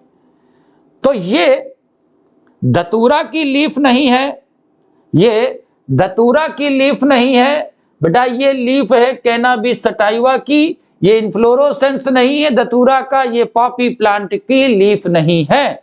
तो 154 correct option is option second. Select the correct match, incorrect match. फिर एक बार जरा इनकरेक्ट मैचिंग को सिलेक्ट करना है। तो भैया एस्केरिस बेटा इंडो पैरासाइट होती है, आपकी इंटेस्टाइन में पाई जाती है, इसलिए ये इंडो पैरासाइट है। हीमोफिलिस इन्फ्लुएंजा, इन्फ्लुएंजा कॉज करता है बॉडी के अंदर, इंडो पैरासाइट है। सल्मोनेला टाइफी टाइफाइड कॉज करता है, टाइफाइड का पैथोजन है, और बेटा ये भी इंडो पैरासाइट है। जो एडिस मॉस्किटो होता है, इट इज ए एक्टोपैरासाइट। तो बेटा पैरासाइट हमें दो तरह के मिले हैं, पैरासाइट टू टाइप के मिले हैं, वो जो होस्ट के बाहर रहकर डिपेंड करें इन्हें एक्टोपैरासाइट कहेंगे, और जो इनसाइड रहे इन्हें इंडोपैरासाइट कहेंगे। अब बेटा पैरासाइट वो होते हैं जो होस्ट पर फूड के लिए, फीडिंग और शेल्टर दोनों के लिए डिपेंड करें, उन्हें पैरासाइट कहते हैं। और बेटा जो मॉस्किटो होते हैं, it is a not a true parasite, not true parasite. Mosquito true parasite नहीं होता, क्योंकि ये होस्ट से फूड तो ऑब्टेन करता है बट शेल्टर नहीं, बट शेल्टर नहीं। So mosquito is not a true parasite, तो ये एक्टोपैरासाइट नहीं हो सकते। तो 155 correct option is option fourth. Next देखें, the structure which provide vascular connection between foetus and uterus is called as. बेटा वो कनेक्शन जो मदर के यूट्रस से फीटस के साथ कनेक्ट करता है, इसे हम लोग प्लेसेंटा कहते हैं, इसे हम लोग प्लेसेंटा कहते हैं। और बेटा प्लेसेंटा टेम्परेरी इंडोक्राइन पार्ट होती है। ओविडक्ट, ओविडक्ट को हम लोग फैलोपियन ट्यूब कहेंगे, कैरी करती है फीमेल गेमीट को। फिम्ब्री होती है पहला स्ट्रक्चर जो फिंगर लाइक प्रोजेक्शन है, रिलीजिंग ओवम को रिलीज करता है, और सर्विक्स यूट्रस की ओपनिंग को कहा जाता है। तो 156 correct option is option first. Select the incorrect match. फिर एक बार इनकरेक्ट मैचिंग को सिलेक्ट करना है। अब बेटा इनकरेक्ट मैचिंग की अगर हम लोग बात करते हैं तो जरा ध्यान से देखो भाई, राइजोबियम नाइट्रोजन फिक्सिंग बैक्टीरिया होता है, इट इज ट्रू, और ये बनाता है root nodules in leguminous plant, leguminous plant. Azospirillum, Azospirillum nitrogen fixing microbes होता है। ऑस्लिटोरिया नाइट्रोजन फिक्सिंग साइनोबैक्टीरिया होती है, लेकिन इसके पास ध्यान से देखना है नो हीट्रोसिस्ट। साइनोबैक्टीरिया तो है बट इसके पास हीट्रोसिस्ट नहीं होता, फिर भी ये नाइट्रोजन फिक्सेशन में मदद करती है। एजोटोबैक्टर नाइट्रोजन फिक्सिंग साइनोबैक्टीरिया नहीं होता बेटा, ये फ्री लिविंग, ये फ्री लिविंग बैक्टीरिया होता है। So incorrect match is option first. तो 157 correct option is option first. accomplished in 1972 by isolating the antibiotic resistant genes, getting by cutting out piece of DNA from plasmid which was responsible for confirming antibiotic resistance। अब बेटा 1972 का जिक्र होते ही आपको याद आ जाए फर्स्ट आरडीएनए, पहला रिकॉम्बिनेंट डीएनए बना 1972 में। कंट्रीब्यूशन था Stanley Cohen and Herbert Boyer का। यूज किया गया gene of interest antibiotic resistance, use किया गया native plasmid Salmonella typhi. Recombinant DNA बनाया गया transfer in host which is called E coli में इसे इंट्रोड्यूस किया गया। तो देखो टेलर को याद रखते हैं semi conservative method, eukaryotic machinery, faba bean, Vicia faba के लिए, और यूज किया रेडियो एक्टिव थाइमिडीन का यूज। तो ये टेलर साहब रिकॉम्बिनेंट डीएनए से नहीं जुड़े। एलेक्स जेफरी को याद रखते हैं फादर ऑफ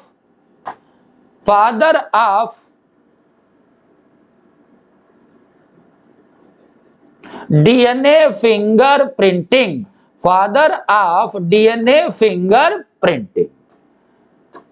और डीएनए फिंगरप्रिंटिंग। तो अब अपने पास ऑप्शन है option first 158, correct option is option first. देखिए भाई क्वेश्चन नंबर 159 आपकी स्क्रीन पर। The choice of the gene depends upon the crop and targeted pest as most BT toxin insect group. तो भैया पहला स्टेटमेंट बेटा हो गया ट्रू। अब जरा हम लोग बात करें कि अगर ये ट्रू है तो क्यों ट्रू है। तो हम लोगों ने देखा कि भैया ये जो बीटी जीन है ये अलग अलग प्रोटीन निकालती है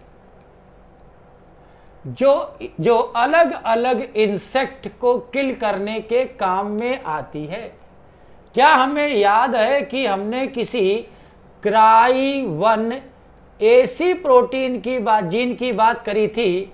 इससे निकलने वाली प्रोटीन कॉटन वॉलवर्म को मारने के काम में आती थी।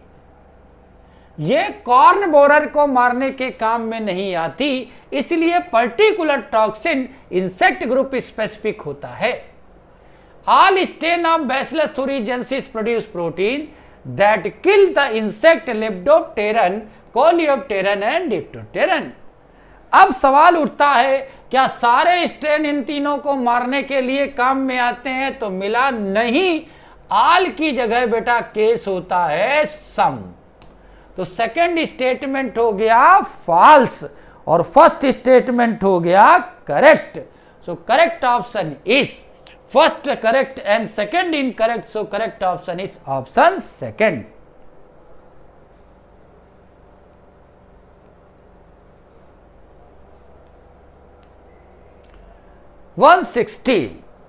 अब जरा 160 की ओर देखा जाए। How many animal are triploblastic and chordate? इनमें से कितने ट्रिप्लोब्लास्टिक कार्डेट हैं? तो भैया सी पेन को हम लोग पिन्नेटुला कहेंगे और ये सीलन ट्रेट है। बेटा सी हेयर को एप्लेसिया कहेंगे और जो एप्लेसिया है ये मोलस्का को बिलोंग करता है। और बेटा जो सी अर्चिन है इसे इकाइनस कहें और ये बिलोंग करता है इकाइनोडर्मेटा को। और जो सी लिली है इसे हम लोग एंटीडॉन कहें, डॉन कहें, और बेटा ये बिलोंग करता है इकाइनोडर्मेटा को, इकाइनोडर्मेटा को। और जो सी फैन होता है इसे गार्गोनिया कहते हैं, गार्गोनिया कहते हैं, ये सीलेंट्रेट को बिलोंग करता है। तो ध्यान से देख लें भाई, ध्यान से देखें, जो सीलेंट्रेटा और सीलेंट्रेट हैं ये है डिप्लोब्लास्टिक, डिप्लोब्लास्टिक। और मोलस्का इकाइनोडर्मेटा ये है ट्रिप्लोब्लास्टिक, ट्रिप्लोब्लास्टिक। ये है डिप्लोब्लास्टिक नॉन कार्डेट, नॉन कार्डेट, और ये ट्रिप्लोब्लास्टिक नॉन कार्डेट। लेकिन बेटा क्वेश्चन में पूछा गया है कार्डेट, इसलिए इनमें से कोई भी ट्रिप्लोब्लास्टिक कार्डेट नहीं है। So correct option is option fourth. Select the correct statement for chameleon, cobra and testudo. तो भैया इनके लिए कौन सा स्टेटमेंट ट्रू है? तो बेटा जो कैमलियन है ये भी रेप्टाइल का मेंबर है, कोबरा भी रेप्टाइल का मेंबर है, टेस्ट्यूडो भी रेप्टाइल का मेंबर है। तो भैया जो रेप्टाइल के मेंबर होते हैं ये होते हैं कोल्ड ब्लडेड, और जो होते हैं कोल्ड ब्लडेड वो होते हैं पाइक्लोथर्मिक। तो भैया ये सब के सब पाइक्लोथर्मिक हैं, सब के सब सीलोमेट है, क्योंकि ये कार्डेट में मेंबर हैं, ये एक ही क्लास को बिलोंग करते हैं, रेप्टिलिया को, और सब में क्लोज सर्कुलेटरी सिस्टम पाया जाता है। और जो सारी की सारी बातें हो गई ट्रू, तो बेटा तीनों के लिए चारों बातें सही है। So correct option is option fourth. Sporophytic do not have independent free living existence. तो कौन से प्लांट हैं जिनमें स्पोरोफिटिक बॉडी फ्री लिविंग नहीं होती? अभी तक तो हम लोगों ने पढ़ा कि जो फीमेल गैमेटोफिटिक बॉडी है, गैमेटोफिटिक, ये फ्री लिविंग नहीं होती सीड बियरिंग प्लांट में, और सीड बियरिंग प्लांट होते हैं जिम्नोस्पर्म और होते हैं एंजियोस्पर्म। पर सवाल यहां पूछ दिया स्पोरोफिटिक बॉडी किसमें फ्री लिविंग नहीं होती? तो बेटा अगर हमें ब्रायोफाइटा का केस याद है, ब्रायोफाइटा का केस याद है, तो ये आपके पास लीफी गैमेटोफोर था, और इस लीफी गैमेटोफोर पे ये पाई गई थी आर्कीगोनिया, और इस आर्कीगोनिया में हुआ था फर्टिलाइजेशन, और इस फर्टिलाइजेशन से स्ट्रक्चर बना था, इसे फुट सीटा कैप्सूल कहा गया था। अब बेटा ये है स्पोरोफिटिक बॉडी जो डिपेंड करती है गैमेटोफिटिक बॉडी पर। तो जो ब्रायोफाइट्स होते हैं उनमें स्पोरोफिटिक बॉडी फ्री लिविंग नहीं होती। तो अपने पास funaria moss, riccia marchantia, riccia liverwort, marchantia liverwort, polytrichum moss, तो 1 2 3 4 pteridophyte, pteris, cedrus, sequoia, pinus, cycas, gymnosperm, इन सब में गैमेटोफिटिक बॉडी फ्री लिविंग होती है, क्योंकि इनकी मेन प्लांट बॉडी स्पोरोफिटिक होती है। तो 162 correct option is option third. Next देखें 163।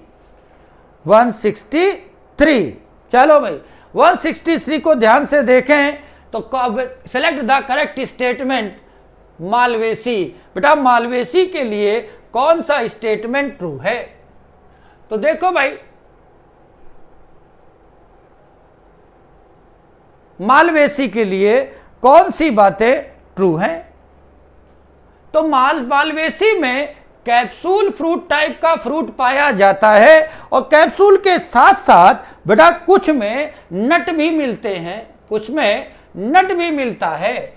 ट्विस्टेड एस्टिवेशन करोला में पाया जाता है, स्टेमन न्यूमरस होते हैं, कुछ याद हो जाए, इंडेफिनिट होते हैं, और बेटा पिस्टिल की भी बात करें, कार्पल की भी बात करें, तो ये 2 इंडेफिनेट होते हैं। फ्लावर बाइसेक्सुअल एक्टिनोमॉर्फिक होता है। इसलिए सारी बातें सोलेनेसी की करेक्ट हैं। So correct option is option first.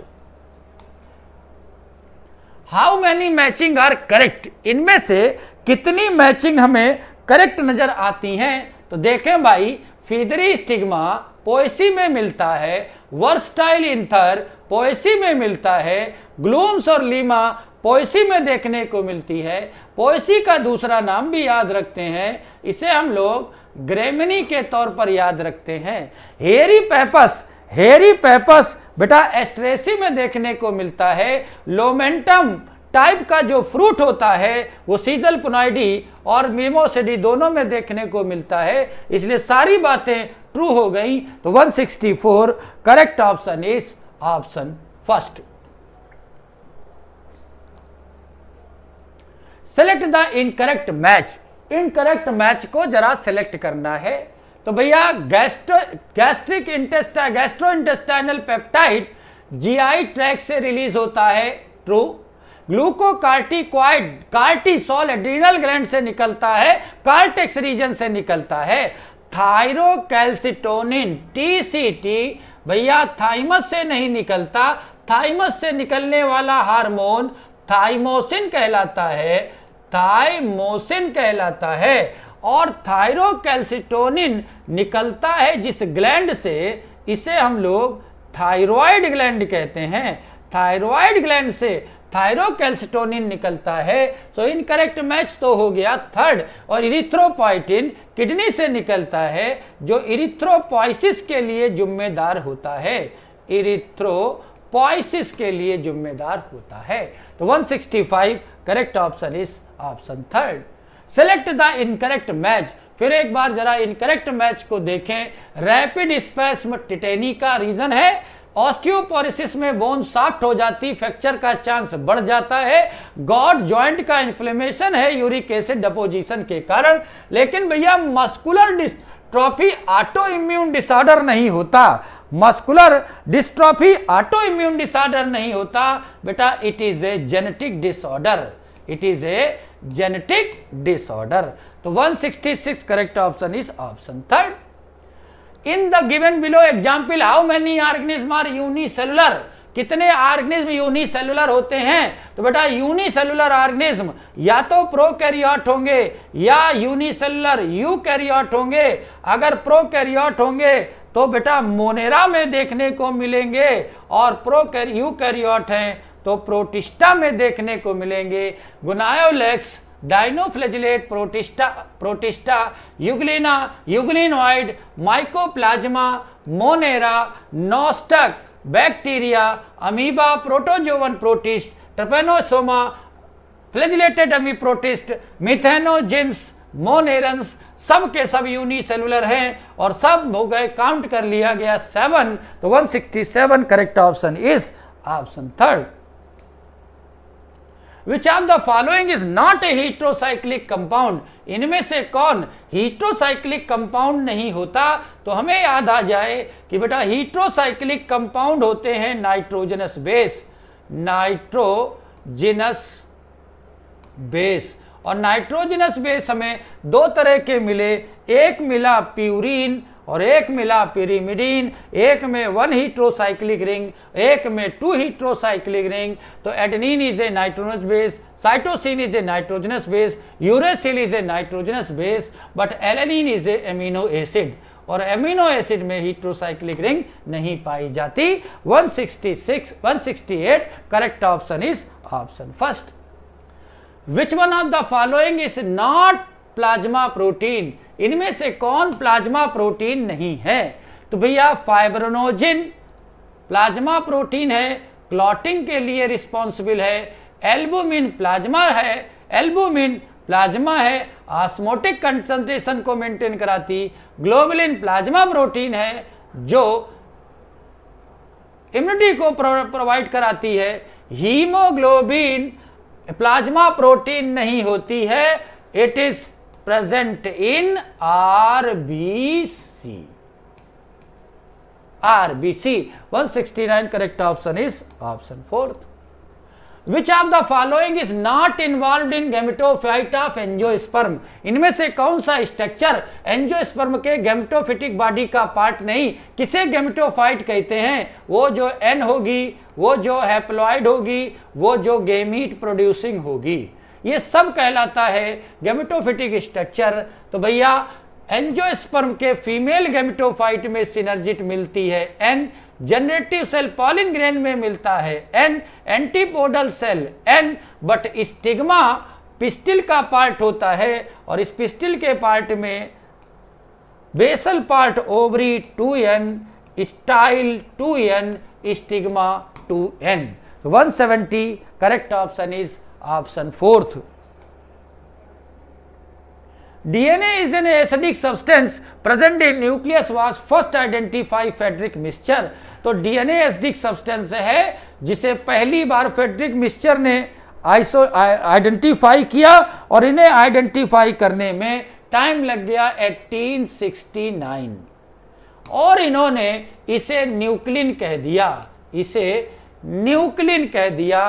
तो 69 को याद रखें, न्यूक्लिन को याद रखें, 69 को याद रखें, न्यूक्लिन को याद रखें। Correct option is option 2nd। Which one of the following organism produce heterogamete? इनमें से कौन से ऑर्गेनिज्म हीट्रोगेमीट प्रोड्यूस करते हैं? तो भैया याद कर लें, हैन, मेल ग्रास ऊपर, मेल ह्यूमन बीइंग, ये सब शो करते हैं हीट्रोगेमिटी, हीट्रोगेमिटी। तो भैया सब में हीट्रोगेमीट देखने को मिलेंगे। Infected cell secrete called the interferon. तो जैसे बात इंटरफेरॉन की करें तो याद आ जाए कि वायरल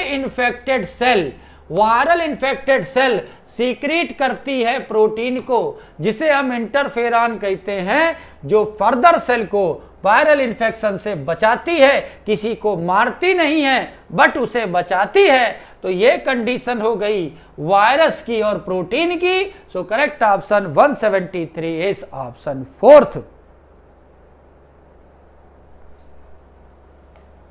नेक्स्ट देखें, rice is an important food grain, presence of which goes back 1000 of the year, Asia agriculture history. तो भैया एनसीईआरटी की सीधी सी लाइन है, बायोटेक एप्लीकेशन में देखेंगे। True, the diversity of rice India is one of the lowest world. अब बेटा इंडिया में राइस की जो वैरायटी पाई गई है, क्या वो लोएस्ट पाई गई है? नहीं, अभी आपने डेटा देखा है और वहां केस है रिचेस्ट का। तो स्टेटमेंट फर्स्ट तो हो गया ट्रू और सेकंड हो गया फॉल्स। तो first is correct but second is incorrect. So correct option is option 2nd। Next देखें, which one of the following are odd? इनमें से कौन ऑड है? तो जरा देखें भाई, PST1, PU सेकंड, क्ले1, ये सब के सब रिस्ट्रिक्शन इंडोन्यूक्लियस हैं, रिस्ट्रिक्शन एंजाइम है, इंडोन्यूक्लियस हैं, काटने की एबिलिटी रखते हैं, पर डीएनएस टाइप ऑफ डीएनए की बात करता है, और अगर हम लोग इसे डीएनएस कर दें तो ये डीएनए डाइजेस्टिव एंजाइम हो जाएगा। So it is odd one is DNS. So correct option 175 is option 4th। तो बेटा ये था 151 टू 175। आगे का मिशन कंटिन्यू करेंगे एली सर। हेलो बच्चों, आप लोगों ने 175 तक क्वेश्चन देख लिए हैं। मैं आगे से डिस्कस कराता हूं 176 से। और आपको पता है आज आपका पेपर है FST 48 और आपको पास आगे 176 से मैं शुरू कर रहा हूं। लिखा हुआ विच one of the following process in PCR, ऐसा कौन सा प्रोसेस के बारे में बात कर रहा है PCR के, takes place at high temperature. High temperature पर कौन सा स्टेप होता है? तो आपको ये बात बतानी है, लेकिन उससे पहले आप मुझे बताइए कि PCR के स्टेप कितने होते हैं। स्टेप 3 होते हैं बेटा। पहला डीनेचुरेशन, पहला स्टेप है डीनेचुरेशन, जो कि सबसे ज्यादा टेम्परेचर पर होता है, वो की है 94 डिग्री सेंटीग्रेड। उसके अलावा अगर मैं आपसे ये कहूं कि दूसरा है स्टेप जिसका नाम है एनियलिंग, और एनियलिंग लगभग 50 से 60 डिग्री सेंटीग्रेड के बीच होता है, और तीसरा स्टेप है जिसे हम कहते हैं एक्सटेंशन, और एक्सटेंशन लगभग जो होता है वो 70 से 75 डिग्री सेंटीग्रेड पर होता है। तो आपके पास ये है कि भाई डीनेचुरेशन लगभग 92 या 94 डिग्री सेंटीग्रेड पर मैं मान लूं, एनुअलिंग 50 से 60 डिग्री सेंटीग्रेड पर हो गया, एक्सटेंशन हो गया है आपके पास 70 से 75 डिग्री सेंटीग्रेड पर, और कह रहे हैं कि सेम लेवल वाली बात गलत हो गई, तो आंसर क्या डीनेचुरेशन हो जाएगा। सिंपली डीनेचुरेशन सबसे ज्यादा टेम्परेचर पर होगा। ओके, चलो आगे बताना। लिखा हुआ है sometimes for certain ecological investigations there are no need to know the absolute population density, relative density serves as the purpose equally well। ये बात बिल्कुल सही है। उन्होंने ये कहा था कि आपको अगर पॉपुलेशन डेंसिटी की बात आ जाए तो हमने कहा नंबर ऑफ इंडिविजुअल को काउंट कर लीजिए तो पॉपुलेशन की डेंसिटी मुझे समझ आ जाएगी, लेकिन कुछ जगह पर ऐसा है कि हम पॉपुलेशन की डेंसिटी को नंबर के बिहाफ पर हम बात नहीं कर पाते, जैसे कि हम बात करते हैं जैसे बनियन ट्री के केस में और 200 पार्थिनियम ग्रास के या पार्थिनियम प्लांट के रिस्पेक्ट में। तो कहा जाता है कि यहां पर आप अगर पॉपुलेशन डेंसिटी को नंबर से तोलोगे तो बात सही नहीं बनेगी। यहां बायोमास से लेकर हम बात करेंगे कि कितनी बड़ी कॉनोपी है, कितना पर एरिया यूनिट पर एरिया कवर कर रहा है। उसी तरीके से हमने कहा था कि एक बड़े से तालाब में आपको मछलियों की गिनती करनी है तो नंबर आप काउंट नहीं करिए, एक बार के जाल फेंकने पर जितनी आपके पास जितने हिसाब की मछलियां आ रही हैं उसे आप एरिया से मल्टीप्लाई करके आप निकाल सकते हो। ऐसे ही आपने देखा होगा कि जैसे लॉयन हो गया, आपके पास टाइगर हो गया, उसके पगमार्क के बिहाफ से हम पॉपुलेशन डेंसिटी निकालते हैं। तो आपके पास उसके अलावा भी कुछ तरीके हैं जिसमें हम रिलेटिव डेंसिटी की बात करते हैं। बात सही है। लिखा हुआ अंडर नॉर्मल कंडीशन इमिग्रेशन में contribute more significantly to population growth than birth rate.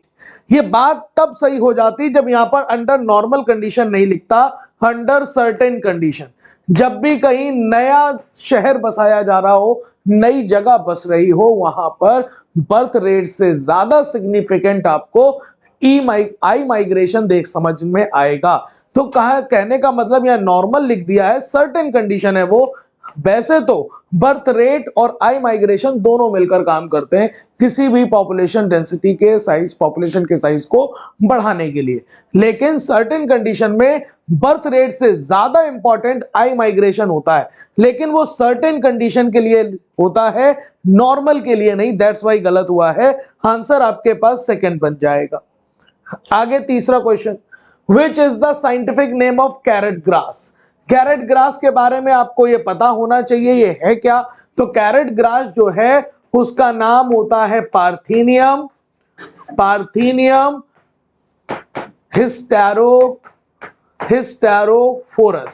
Hysterophorus नाम होता है। और ये आपको पता है पार्थिनियम हमारे देश के लिए एक एक्सोटिक स्पीसीज थी। कैसी स्पीसीज? एक्सोटिक स्पीसीज, जिसे हम एलियन स्पीसीज भी कहते हैं, उसका नाम पूछ रहा है। तो पार्थिनियम सोमिनिफेरम नहीं, हेट्रोफोरस ठीक है। हाइकोर्निया क्रेसिफस तो वाटर हाइसिंथ का नाम है, वाटर हाइसिंथ का दूसरा नाम है बेटा, वाटर हाइसिंथ। और ये वाला भी नहीं होगा। आंसर आपके पास फोर्थ हो गया, सॉरी सेकंड हो गया। आगे आपको एक फिगर दिया हुआ है जिसमें आपको ये बताने की कोशिश कर रहा है कि जो इक्वेटर की लाइन है वहां पर कौन सा देश है। आपको पता है यहां पर हम लोग बात कर रहे हैं लैटिट्यूडनल ग्रेडियंट्स की, जिसमें यह कहा जाता है जब हम इक्वेटर से पोल की तरफ जाते हैं तो जो स्पीसीज डाइवर्सिटी, मतलब जो बायोडाइवर्सिटी है, बायोडाइवर्सिटी जो है वो क्या करती है, डिक्रीज करती है। और उसी तरह से बताया था लगभग आपके पास 20 डिग्री पर, 20 डिग्री सेंटीग्रेड नहीं, 20 डिग्री पर आपको यहां पर कोलंबिया देखने को मिलेगा जिसमें बर्ड्स की स्पीसीज 1400 थी, 1400 स्पीसीज ऑफ बर्ड्स। ऐसे ही आपको यह बात समझना चाहिए बी पर, बी लगभग 23.5 डिग्री की बात करी जाए तो यहां पर इंडिया प्रेजेंट है और इंडिया में लगभग बर्ड्स की स्पीसीज कितनी है? 1200। ऐसे ही आपके पास लगभग आपको बात करी जाएगी 41 डिग्री की, जिसमें 41 डिग्री जिसमें आपके पास न्यूयॉर्क है, और न्यूयॉर्क में कितनी स्पीसीज है? 105। और यहां पर डी वाले पर, जिसे हम 71 डिग्री के आसपास मानते हैं, जो कि ग्रीनलैंड होगा, और ग्रीनलैंड पर कितनी बर्ड की स्पीसीज है? वो कह रहे हैं 56। आप देख रहे होंगे इक्वेटर से पोल की तरफ जा रहे हैं तो नंबर घट रहे हैं, तो पोल पर क्या आपको बायोडायवर्सिटी ज्यादा देखने को मिलेगी? तो यहां पर कह रहा है, वो डायग्राम में रिप्रेजेंट अर्थ प्लैनेट को हमने रिप्रेजेंट किया है, eight which point biodiversity is minimum. Minimum कहां पर होगा? तो मिनिमम आपके पास ये पोल पर भी होगा, और आपके पास सबसे कम होगा पोलर रीजन पर, है ना। अगर ये पोल आपके पास, अगर ई और एफ में से कोई ऑप्शन है तो सबसे बेहतरीन होगा, तो ई वाला ऑप्शन है, यहां पर सबसे ज्यादा मिनिमम होगा। ठीक है, अगर ई और एफ नहीं होता तो हम कौन सा लेते? तो हम ले लेते डी वाला ऑप्शन, क्योंकि वहां पर ग्रीनलैंड होता। तो आंसर क्या? सेकंड बन जाएगा। ओके, अगला लिखा हुआ है, in dash dash sacred groups are the last refuges for large number of rare and threatened plants. और ये सैक्रेड ग्रुप्स कहां पर है? तो ये सैक्रेड ग्रुप्स की बात करते हैं हम मेघालय की। किसकी बात करते हैं? मेघालय की। और मेघालय पर कौन सा आपके पास जो है, उसे हम कहते हैं खासी एंड जैंतिया। खासी एंड जैंतिया आपके पास क्या है? खासी एंड जैंतिया आपका प्रेजेंट है सैक्रेड ग्रुप्स, है ना, जो कि मेघालय में है। कर्नाटका में कौन सा है? जिसे हम कहते हैं वेस्टर्न घाट, कर्नाटका और महाराष्ट्र में। राजस्थान में अरावली हिल्स।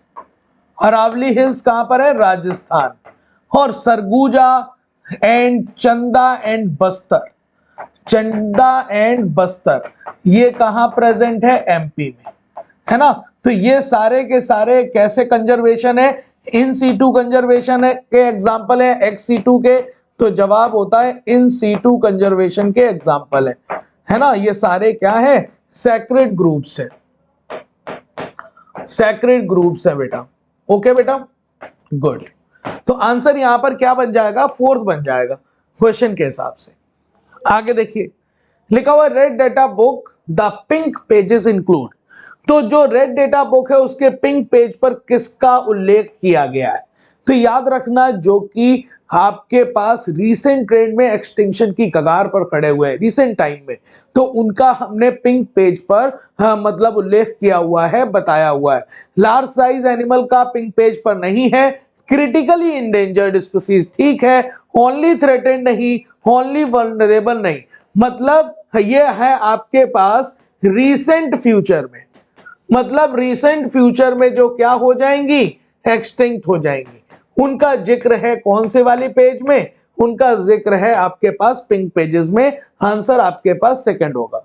ओके, यहां तक आपको कोई दिक्कत हो तो बता दीजिए। आगे देखिए अगला क्वेश्चन क्या है। अगला क्वेश्चन लिखा है, if we considered 4.6 into 10 to the power 6 base pair in E. coli, then how many nucleosome will be present? तो न्यूक्लियोसोम के नंबर पूछ रहा है ई कोलाई में। आपको पता है ई कोलाई प्रोकैरियोट है, और प्रोकैरियोट्स में हिस्टोन प्रोटीन नहीं होती है, हिस्टोन प्रोटीन नहीं है, हिस्टोन प्रोटीन नहीं होती।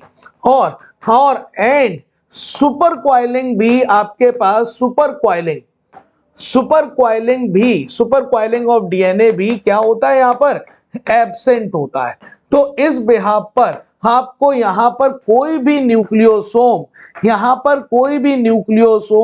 दिखाई नहीं देगा, क्योंकि न्यूक्लियोसोम आपको दिखाई देंगे यूकैरियोट्स में और ह्यूमन सेल में। ह्यूमन सेल की बात करी जाए तो ह्यूमन के सेल में कितने न्यूक्लियोसोम होते हैं? अगर मैं डिप्लॉइड सेल की बात करूं तो लगभग 33 मिलियन न्यूक्लियोसोम की बात करी गई है, 33 मिलियन।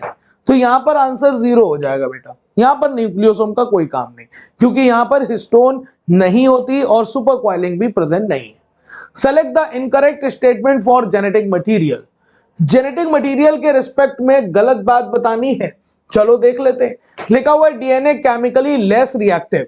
डीएनए कम रिएक्टिव होता है, ये बात सही है क्योंकि इसके पास थाइमीन है, और कम रिएक्टिव है तो स्टेबल ज्यादा होता है। स्ट्रक्चरली मोर स्टेबल, ठीक है, कंपेयर करिए आरएनए से तो ठीक है, आरएनए ज्यादा रिएक्टिव होता है, यूरेसिल है उसके पास, है ना, फास्ट म्यूटेट करता है।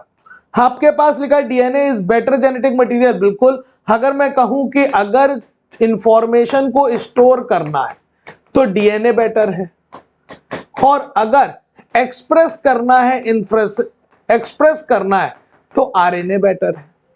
हमने कहा था ना, इंफॉर्मेशन को स्टोर करना है तो डीएनए बेटर है, और अगर मैं कहूं एक्सप्रेस करना है जल्दी से जल्दी तो आरएनए बेटर है। तो आपके पास बेस्ट जेनेटिक मटेरियल में कौन आएगा? डीएनए, क्योंकि स्टेबिलिटी ज्यादा है। स्टेबिलिटी ज्यादा है, इस वजह से स्टेबिलिटी ज्यादा।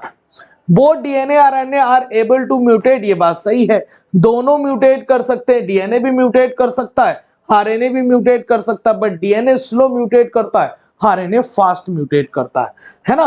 तो आरएनए कैसा म्यूटेट करेगा? फास्ट। सिंगल स्टैंडर्ड है और डबल स्टैंडर्ड है, और डीएनए पॉलीमरेज आपके पास अगर कोई म्यूटेशन हो भी गया तो उसे चेकिंग की भी आपको यहाँ पर सिस्टम देखने को मिल जाता है कि जहां पर म्यूटेशन हुआ उसे दोबारा से चेक भी किया जाता है। इस वजह से स्लो म्यूटेशन आपको देखने को मिलेगा डीएनए में, और आपको इवोल्यूशन के लिए म्यूटेशन स्लो होना चाहिए, ना कि फास्ट। मतलब इवोल्यूशन के लिए म्यूटेशन कैसा होना चाहिए? स्लो या फास्ट? तो आपका स्लो होना चाहिए। बात सही है। RNA mutate at slower rate than the DNA, तो ये बात गलत है, स्लोअर नहीं होगा, ये तो फास्टर होने वाला है। क्या होने वाला है? फास्टर। आंसर क्या हो जाएगा? 4। आगे देखिए, यहां आपको यहां पर आंसर 4 ही होगा ना, गलत पूछ रहा है, बिल्कुल 4 हो जाएगा। आगे लिखा हुआ select the incorrect statement.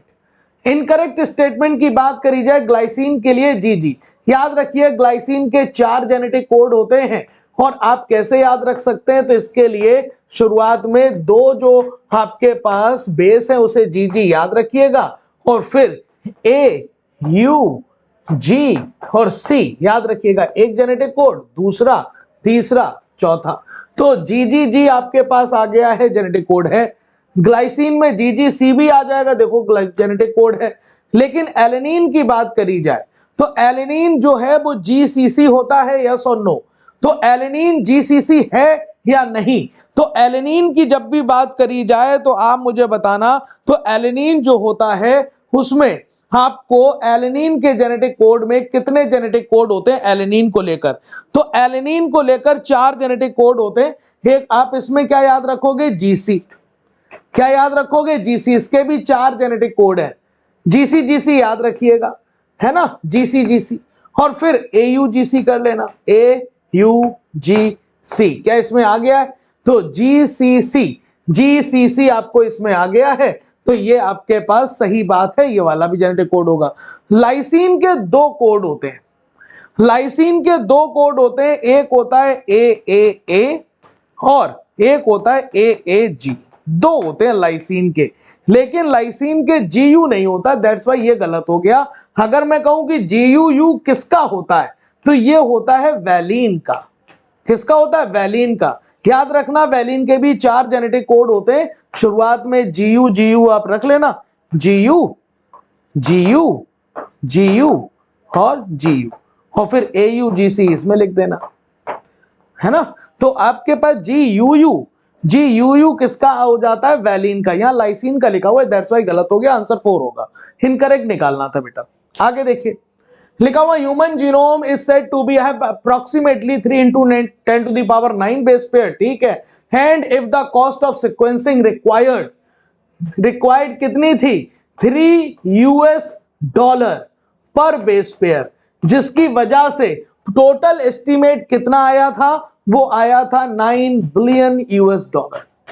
$9 billion आया था। आपको ये बात पता होनी चाहिए। आंसर आपके पास फर्स्ट बिल्कुल सही है, $, एक बेस पेयर का 3 और टोटल वैल्यू आई थी $9 बिलियन। ये है ह्यूमन जीनोम प्रोजेक्ट की कॉस्ट, है ना।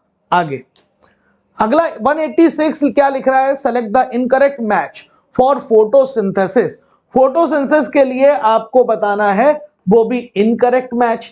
RuBP, RuBP जो है फर्स्ट CO2 एक्सेप्टर होता है, बिल्कुल CO2 के साथ RuBP जब आता है तो आपके पास फर्स्ट CO2 एक्सेप्टर होता है और बनाता है 3PGA, 3PGA बनाता है फर्स्ट स्टेबल कंपाउंड। ये कौन सी साइकिल है? C3 साइकिल है, सही बात है।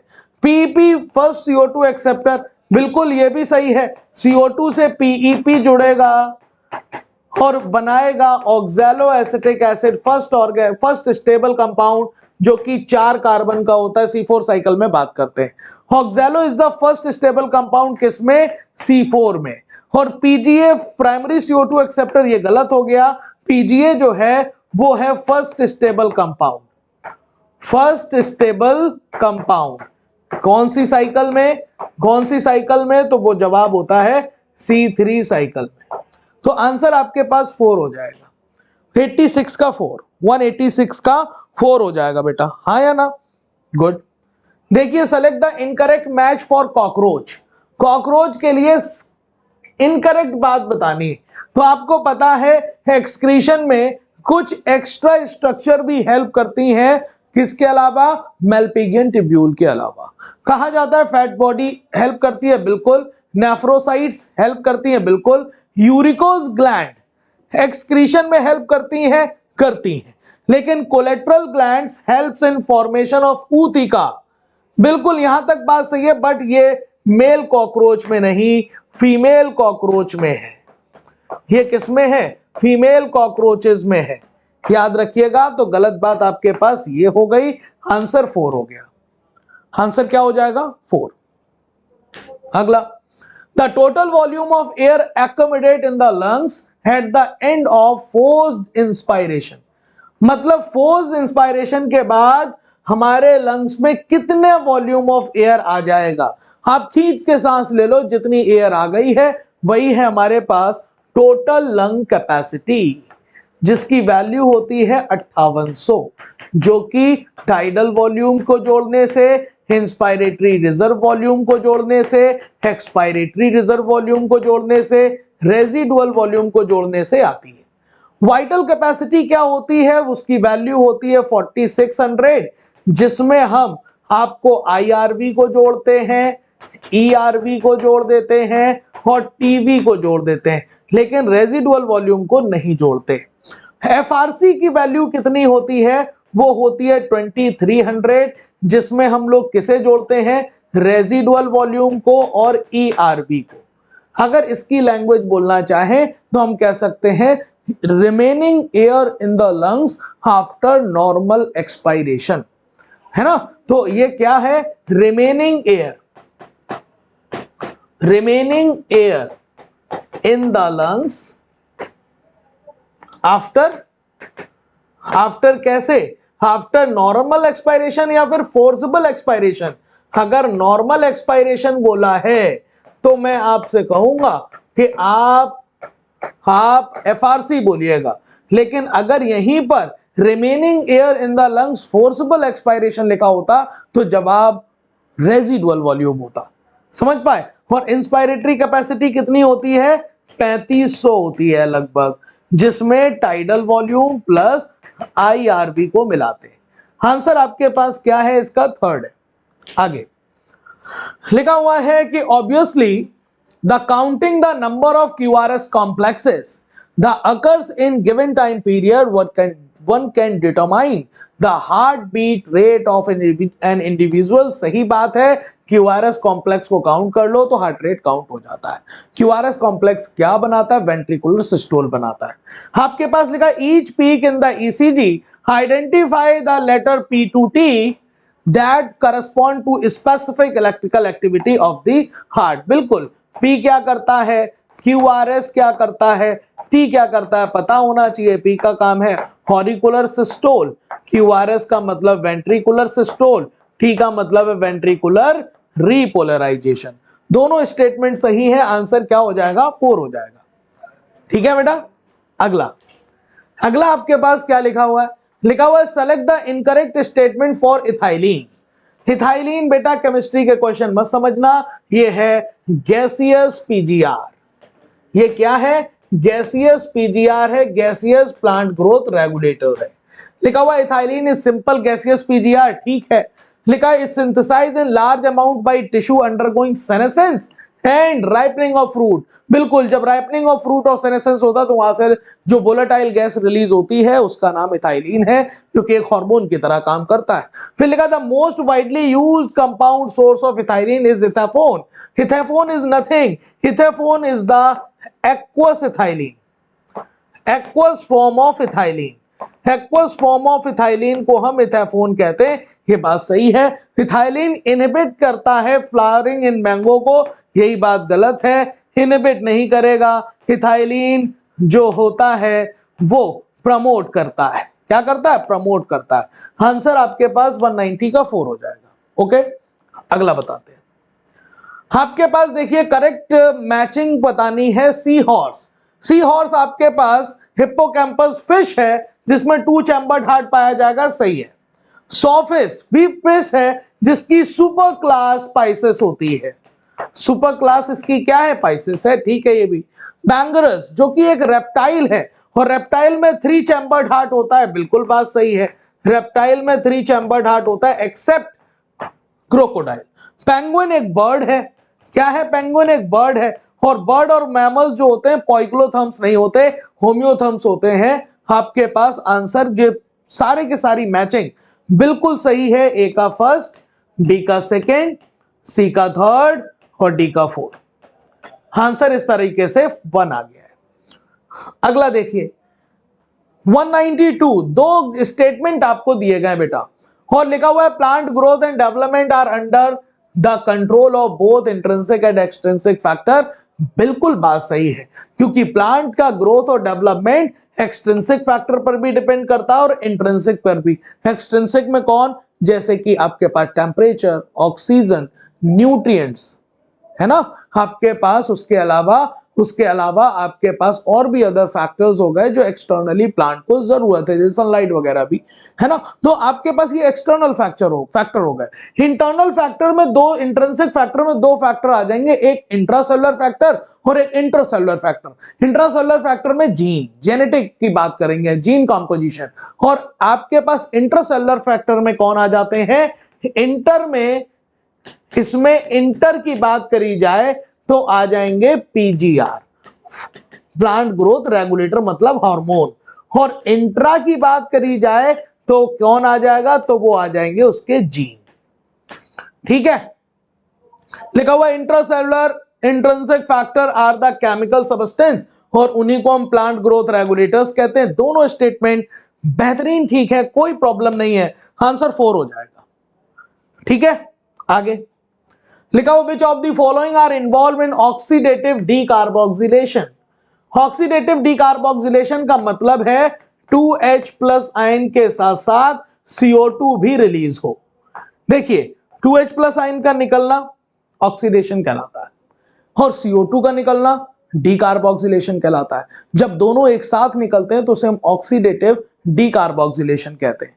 सर कहां पर इन्वॉल्व होते हैं? तो आपने देखा होगा कि जब पायरुविक एसिड जो है वो बदलता है, चूंकि पायरुविक एसिड 3 कार्बन कंपाउंड है, बदलता है एसिटाइल कोएंजाइम ए में। और acetyl coenzyme A 2 carbon compound है, तो मतलब यहां से CO2 निकला है। लेकिन यहीं पर आपके पास 2H+ आयन भी निकलता है और इस 2H+ आयन को कौन ले लेता है? NAD, और बनाता है NADH2। समझ पा रहे हैं कि नहीं? तो आपको यह बात समझ आनी चाहिए कि ये रिएक्शन क्या है। इसी रिएक्शन को हम लिंक्ड रिएक्शन के नाम से जानते हैं, लेकिन लिंक्ड रिएक्शन का भी अपना जो नाम है उसे हम क्या कहते हैं? उसका नाम होता है ऑक्सीडेटिव डीकार्बोक्सिलेशन। इसका नाम क्या है बेटा? Oxidative decarboxylation. और यहीं पर जो एंजाइम इन्वॉल्व है बेटा, एंजाइम जो इन्वॉल्व है उसका नाम बताइए। तो वो पायरुविक एसिड डीहाइड्रोजिनेज होगा। क्या होगा? पायरुविक एसिड या फिर पायरुवेट बोल दीजिए, पायरुवेट डीहाइड्रोजिनेज या फिर पायरुविक एसिड डीहाइड्रोजिनेज। समझ पाए कि नहीं? तो आप देखिए यहां पर एसिटाइल कोएंजाइम भी इन्वॉल्व है।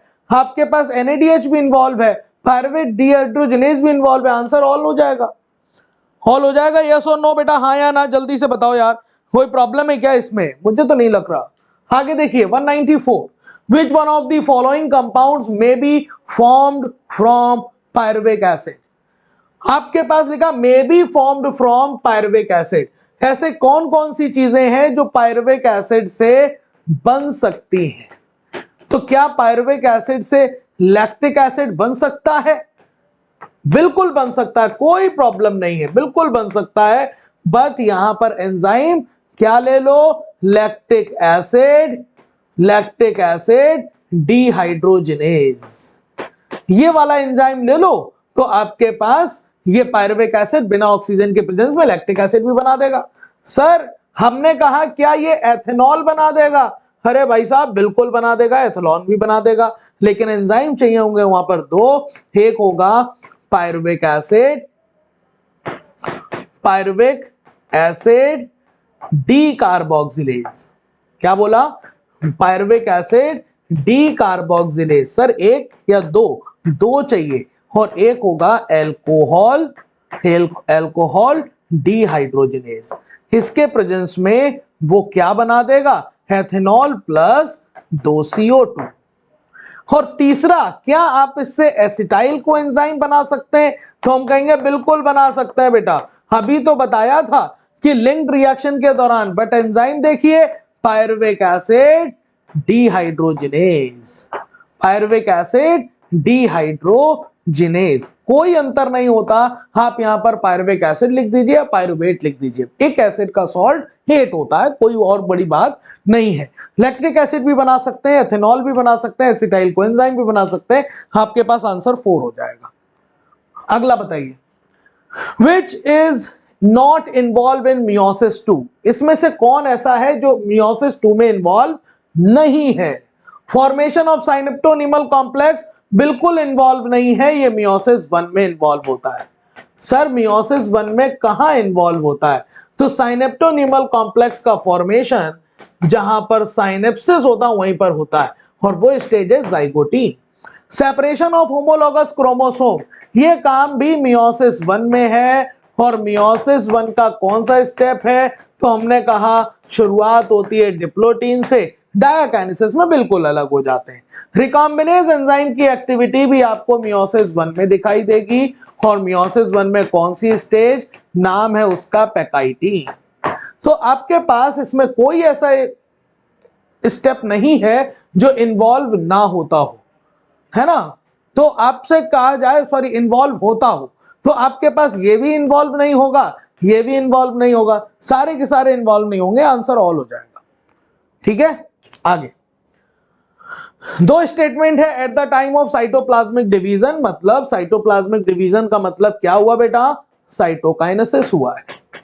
साइटोकाइनेसिस के दौरान ये बोल रहे हैं कि ऑर्गेनेल जैसे कि माइटोकॉन्ड्रिया, प्लास्टिड और भी अदर सेल ऑर्गेनेल डिस्ट्रीब्यूटेड कर दिए जाते हैं डॉटर सेल्स में, कोई प्रॉब्लम नहीं है, बिल्कुल सही है। सेल प्लेट साइटोकाइनेसिस सुनी होगी आपने, क्लीवेज साइटोकाइनेसिस सुनी होगी। सेल प्लेट साइटोकाइनेसिस प्लांट में और क्लीवेज साइटोकाइनेसिस आपको एनिमल सेल्स में देखने को मिलती है। फरो का फॉर्मेशन क्लीवेज साइटोकाइनेसिस में होता है, जो कि पेरिफेरी से शुरू होकर सेंटर पर आकर खत्म होता है।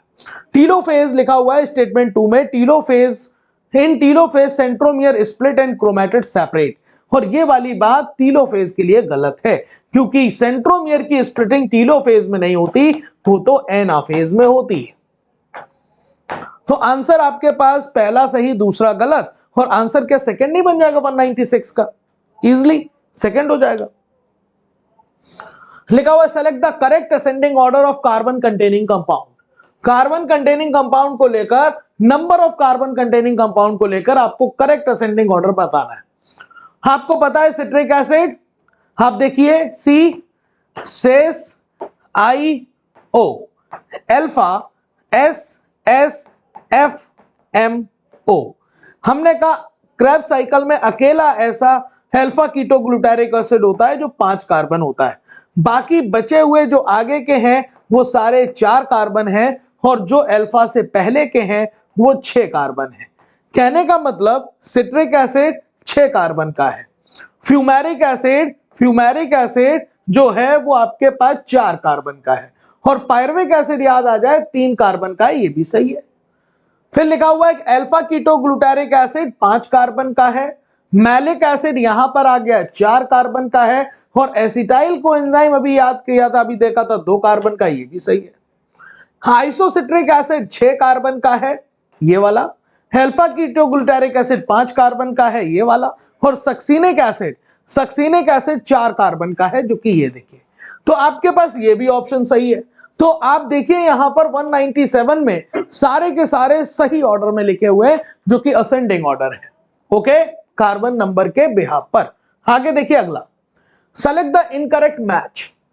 इनकरेक्ट मैच आपको निकालना है, तो इनकरेक्ट मैच में क्या निकलेगा? Right phallomere, male cockroach. बिल्कुल, आपके पास जो अपेंडेजेस हैं, जैसे हम कह सकते हैं कि आपके जो कॉपुलेशन में हेल्प करेंगे मेल के केस में, तो वो लेफ्ट वो फेलोमियर होते हैं, चाहे राइट फेलोमियर हो, लेफ्ट फेलोमियर हो।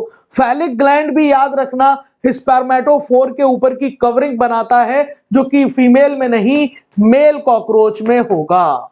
और टिटिलेटर भी, आपके पास टिटिलेटर को हम स्यूडोपेनिस कहते हैं। क्या कहते हैं? स्यूडोपेनिस कहते हैं, और ये भी मेल कॉकरोच में होता है। इनकरेक्ट की बात करनी है तो आंसर आपके पास थर्ड बन गया। अगला, select the correct match. Correct match आपके पास क्या है? देखिए,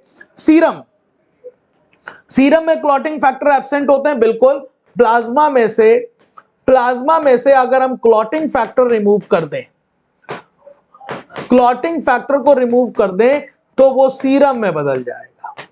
अमीनो एसिड और लिपिड आपको प्लाज्मा में देखने को मिल सकते हैं, ग्लूकोज भी देखने को मिल सकता है, लेकिन परमानेंट में नहीं, ट्रांजिएंट फॉर्म में, ठीक है। मोनोसाइट और बेसोफिल कलरलेस होते हैं, किस बेस पर बोल दिया? क्योंकि ये दोनों मोनोफिल हो चाहे मोनोसाइट हो या बेसोफिल्स हो, WBC होते हैं, और WBC का दूसरा नाम होता है ल्यूकोसाइट, और ल्यूकोसाइट जो होते हैं वो कलरलेस होते हैं। सारी की सारी करेक्ट मैचिंग है। आंसर 199 का 4 हो जाएगा। आखिरी क्वेश्चन आज का, लिखा हुआ in which animal maximum chamber of heart present. Maximum chamber of heart किस में प्रेजेंट होगा? तो आपको ऑर्गेनिज्म पहचान आना चाहिए, तो आप पहचान लोगे। हेक्सोसिटस आपके पास फिश है तो 2 चैम्बर्ड हार्ट होगा। फिश है तो कैसा चैम्बर्ड हार्ट होगा? 2। फ्रॉग एम्फीबिया है, 3 चैम्बर्ड हार्ट होगा। वाइपर आपके पास रेप्टाइल्स है, 3 चैम्बर्ड हार्ट होगा। और कंगारू आपके पास मैमल है, 4 चैम्बर्ड हार्ट होगा। मैमल है। बात समझ आई कि नहीं? तो आपको बताना है मैक्सिमम चैम्बर ऑफ हार्ट, तो आंसर कंगारू हो जाएगा 4 इजली। तो ये था आपके पास ऑल इंडिया फुल सिलेबस का टेस्ट नंबर 48। आई होप आपको समझ आया होगा। याद रखिएगा। Thank you so much. पढ़ते रहिए, अपना ख्याल रखिएगा। Thank you so much.